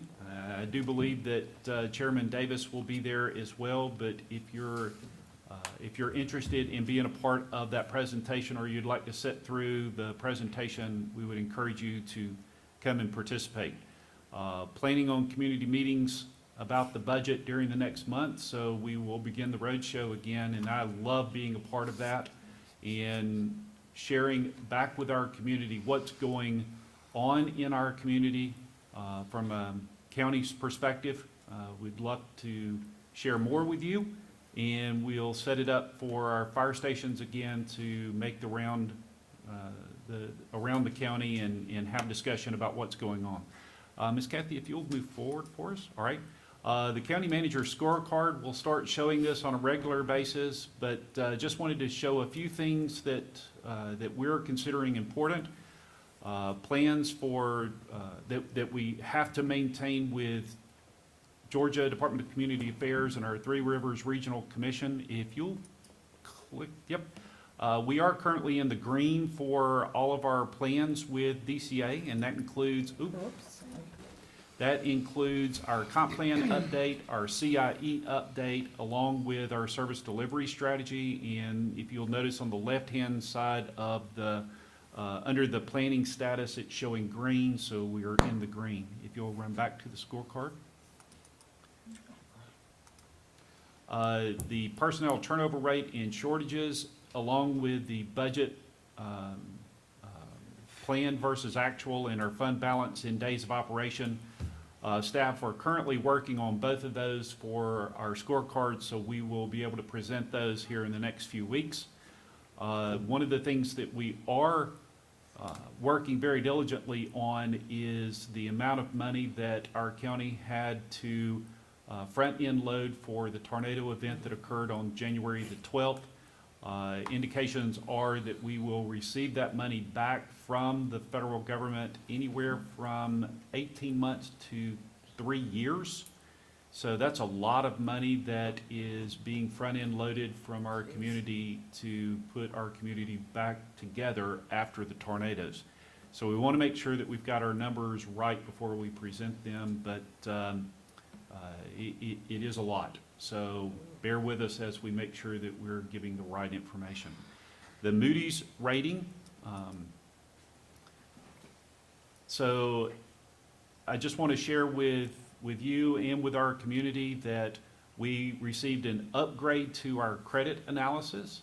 We moved from A1 to AA3, and AA3 is the top tier for our credit analysis based on Moody's report. So I'm very happy with the ability to report back to you that we've moved up. Kudos to Jenna and her whole team for financial transparency within our community and making sure that we're showcasing what these ladies up front have done for us over the last 21 years. Great job to them. Okay? If you'll move back up, please. And let's see, the total tax digest and the personal property tax received as a percentage. You can click in the middle there. You can just click on it, it'll take you to it. You got to do it from, okay, go ahead. So this information was received from our tax commissioner. The total tax digest and the personal property tax received as a percentage. Real and personal property is at 93.5% collected versus billed. And if you look down at the bottom, we'll run through these very quickly. The real and personal, the mobile home, the motor vehicles, the timber, the heavy duty equipment, and then the total ad valorem tax. And this is when you pay tax for your vehicle at the dealership. If you look at the totals, we are at 99.98% collected for total taxes for this year. Absolutely great. So kudos to the whole team. Thank you to our tax commissioner for doing a job well done. I'm concerned that we're a little bit over half on the mobile homes. Yes, that is That's a shocking number. of concern, but. Not to pick out the one bad part. Right. That's the truth, though. I mean, I was with you, but overall, we're at 99.98% total. That's great numbers. so, but, look to James, is there a plan for that? I mean. There is a plan for that. The tax commissioner is working very diligently on making sure that we get that number up. Okay. Okay, and then the last one that we're presenting is the Spalding population, and this is one that I wanted to cover with you. So we keep track of the U.S. Census information, and we do it from the perspective of our growth within the community with respect to our citizen population, our neighbors. So if you look from 1990 to 2020, we've had some significant growth within our community, from 54,000 up to 67,909. The estimated population as of July 2022 is 68,900. 68,902, I think, is the total. But if you do the regressive analysis for the numbers that the Census Bureau puts out, we're on a trajectory to have an estimate of 82,000 residents by 2030. So there are some growing pains that we're going to go through over the next few years, and some of those growing pains include where are they going to live. So we've got an opportunity to think about our housing, not only with respect to the Sun City Peachtree community coming up to full speed from now until their full build out, but we also have some challenges with workforce housing. So where are we going to house those who are coming to our community and working? We watch this from the perspective of community development, and we want to make sure that we're putting in front of you for consideration the right types of developments that will be beneficial to our community, and how are we managing this growth as it comes to us. So those are some of the scorecards that we're watching, and as we progress forward with my report, we will show these scorecards more frequently and get more engagement from our staff as we get their involvement during this meeting. Thank you, Mr. Chairman. Excellent job, thank you. Ms. Johnson? Okay, real quick. We had a great retreat at Savannah this past week. I thought we got a lot accomplished, learned a lot, and got a chance to kind of reach out to some of our fellow county commissioners amongst the state, which is always a good networking plan to do, since we've got a lot of things that we're doing, particularly budget. And it's always good to kind of go to your classes and you know that a lot of your counties are doing the same thing that you're doing, having the same struggles that you're having. So it's always good to know that you're, not an island by yourself. I want to clarify something, Steve, with our budget review. May 8th through the 12th, now, is that in the morning or is that all day? I got the week off, I just want to make sure. I know we do that kind of differently. The Not way, week off, but you know the what I mean. way that we've structured the Monday and Tuesday discussion will be from 8 a.m. until lunch. So at your leisure, we are available at your leisure. We just want to make sure that we are respectful of your time because we understand that several of you work and we want to be respectful of your work Yeah. schedule. If you come up with a time, let us all know. It's easier for the county manager to pitch it once or twice than it is 5 individual times, and the synergy that happens between us is really important. I've got a bond hearing that Monday at 9, so who knows when I'm gonna get out, but that Tuesday I'm pretty much free. Okay. And Tuesday is the same time. It's, we'll schedule time around you. We want to make sure that you've got plenty of time to look through the budget. We want to make sure that we're completely transparent with what we've got going on, and just let us know what time is convenient for you. Okay, all right, and I'm going to reach out to a few key folks here regarding the parade on June 17th, and I'll get back with you on that this week. Okay, thank you. That's it for me. Commissioner Bolden? I'd like to welcome Mr. Reese to the Spalding County Yes, team here. welcome. You, sir, are the perfect individual for the job because you are coming from a madhouse, Henry County. We don't want to be like Henry County. So you've seen it from the inside.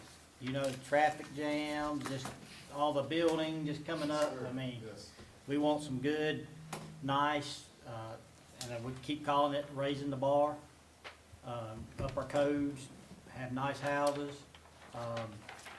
I just say there's a lot of junk up there. I ain't saying in McDonough, but like Henry County area. So, but welcome. And if you need any help, you holler at us anytime, and you will see me a lot. I love to stop in there and talk to you. No problem at all. Thank you, sir. All right, anything else? I got a few Vice things. Chairman? I got a few things. The parade's obviously Juneteenth is coming up, but right behind it is the July 4th parade, and we need to do everything we can as a county to get out there. Any of your civic organizations that you're involved in, let's get them out there. Let's get a float, a car, some walkers, throw some candy, golf cart, whatever you need to do. We want to make these big successful parades. And the same thing, MLK Parade 2024. It's a big deal. We had to cancel it this year for obvious inclement weather, but that's still not something that we should ignore. Animal control and code enforcement. Seems like we take 2 steps forward and 1 step back. I appreciate the county manager's hard work and all the volunteers in those areas as well. And I just want the public to know that we're conscious of it. We're working toward it. This is a huge priority of ours, and we're doing everything we can. But it has been 2 steps forward, 1 step back every time. We'll get there though. We were all invited. I don't know if the public's invited or not, but I know that we were all invited, and I'd love it if you guys join me. The 4-H awards dinner is this Thursday night, and 4-H was a big deal to me when I was coming up, and I used to go to at least 1 camp, if not 2, every summer, Marine Biology Camp down in Jekyll Island, and then over at Rock Eagle or wherever, and just had a great time. Where's So it going to be this Thursday? at the Kiwanis Center. Kiwanis, okay. Let me get what time now that you got me on the spot. I saw an invitation, I'm not sure. I think Gwen sent out. I wrote down 5:30, but that can't Okay. be right. Right. Is it 5:30? But yeah, it's a really well done organization. Really has a huge impact on our community, and the lives of the kids involved. So, speaking of people with big impacts, Rack Patel, the winner of this year's Bain Proctor Award, that man is unbelievable. You saw him up here today. There, 10-minute list of all the stuff he does, and he's like, well, I wasn't doing it for any kind of, it's like, he's humble, like, there's more important people. Like, that's the kind of guy that this community, if we had 1,000 more Rack Patels, man, what could this county be like? So kudos to him, really well deserved. To shift down into a fish shaky bit, the building code, man. I know we got an email and they said, oh, we promised right on it. I'm fit to be tied. This is not okay. We got to get it, and I'm going to say it every time. So, the good news, last week in my travels, I met the head of Parks and Rec for a large military installation in North Carolina. Won't say which one. Large military. I'll let you guys choose which one. She was looking at both splash pads and the flow riders, like the surfing simulator, and to put them in there. And they're like, of course, they're 2 years out. You think county government's slow, like Clay knows. They're like, yeah, we buy something now, we start talking about it 6 years out. But they work with a vendor, and these guys also partner with some of the local governments to bulk buy stuff. And so, hey, if you want to splash, and we can buy 10 splash pads, we're only going to use one, and then we all get this great deal.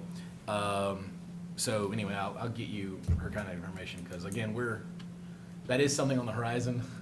Had the tornadoes not flattened us, maybe that would have been a closer horizon, but it's a far out horizon. But with the speed of federal government and the military, we're probably on the same timeline with them. So, and then the last thing, people show up when there's changes to an ordinance, or somebody wants a zoning change, and you'll have 50 people in the room. And then when we're setting a $53 million budget, it's like crickets. And then later in the year, they go, why did you do this? Why didn't you do it differently? Why didn't you use this idea? And we always say the same thing. Boy, we should have had that idea. Why didn't you come? Well, these are the most important meetings of the whole year. These budget meetings are the most important meetings we have. And it's voting and sitting on jury duty are our two biggest responsibilities in a representative republic. But being involved in your community means coming to the meetings and being involved in your community. And that's the biggest and most important part, is how we spend the money. So you don't get to come later and say, well, you should have done this idea that I kept to myself and you didn't know. We would love your awesome idea. Please come and share it with us. If we're missing something, or if you think we're not doing something right, or we could do something better, please come and tell us. We would love to hear this great idea. We just talked about the tens of thousands of people that live in Spalding County. Surely between us, we can trim all the fat, cut all the corners, and get right where we're supposed to be. So please come share your ideas with us, share your input with us. We would love to hear it. And I'm going to be really disappointed again if there's nobody in these meetings. They're so important. And that's all I've got to say. Thank you. First, I'd like to follow on with what Rita talked about, the ACCG conference that we were at. The governor came and spoke about his initiatives. The House Speaker came and spoke about his initiatives that he's trying to push forward to make sure that we're all in sync with what that looks like as we try to move forward to do that. Next, Archway decision on Wednesday. A big, huge decision for us on what we're going to do, what our future looks like for that. Every day that Mr. Reese comes back is a big day that I'm smiling. So when you see the big smile on my face, you know it's because I'm seeing you again. I'd like to thank the county manager for his work on the scorecard. It's a little bit bigger scorecard than what he has with the directors. but it is the scorecard that we are going to be looking at more and more on the real direction that we want to go and what our dashboard looks like to be able to do that. Lastly, this is going to be an extremely tough budget year. Everybody needs to know that this is going to be extremely tough. The amount of money that the disaster took from us, we paid vendors. We're going to get, FEMA's going to give us 70% back. What that really says is 30% is not coming back to us from there. Governor's going to help us with 10 or 12% more. That means that we're still short money of those things that we get approved. Millions. And then on top of that, it's going to take 12 to 18 months to be able to get this money back into our coffers. We don't have those kind of coffers to be able to do it. This is going to be hard this year to be able to balance the books. We are taking some looks at alternative options. Part of what the staff does, so everybody knows, is we look at different ways of doing business. That does not mean we're going to do those, so when somebody hears something about, oh, they're looking at such and such, they're going to go that way, it starts off where we're looking at it, and then the next person is, oh, they're doing that, and then the next one is, oh, they've already passed it. Staff brings ideas to us. We pass ideas to people back to the staff on different ways of doing things. There will be some that are, what? Where did they get that idea from? That's okay. We want to be able to do those kinds of things because that's what staff and what we approve. So everybody needs to know this is going to be a very, very hard budget year. Everybody's got to get ready for it. The county manager came to me and said he had a few dollars extra and he wanted to be able to buy a press. And I said, what? He said, I'm going to need a printing press to make money.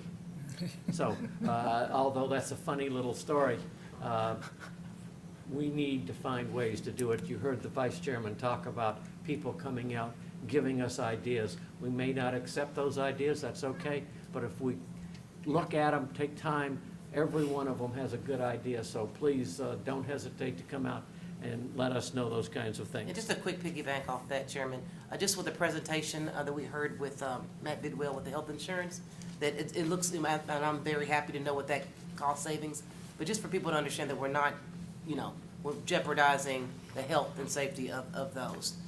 Like I said, there's good risk and there's bad risk. Great comment, yes. And make sure that we don't do that just because it may be. It's not about just saving money, it's about doing the right thing. Exactly.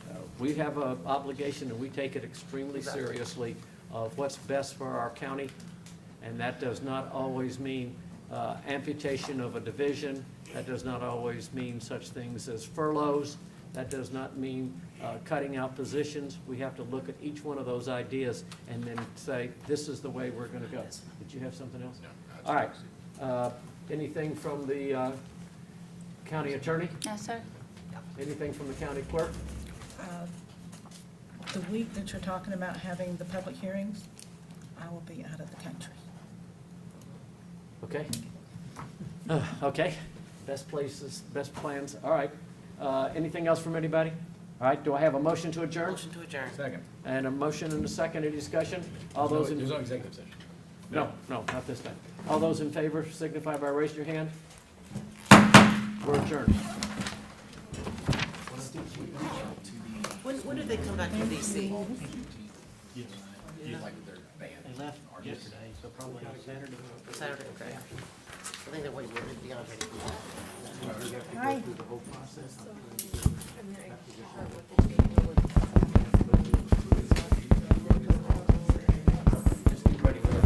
Yeah. I just wanted to make sure.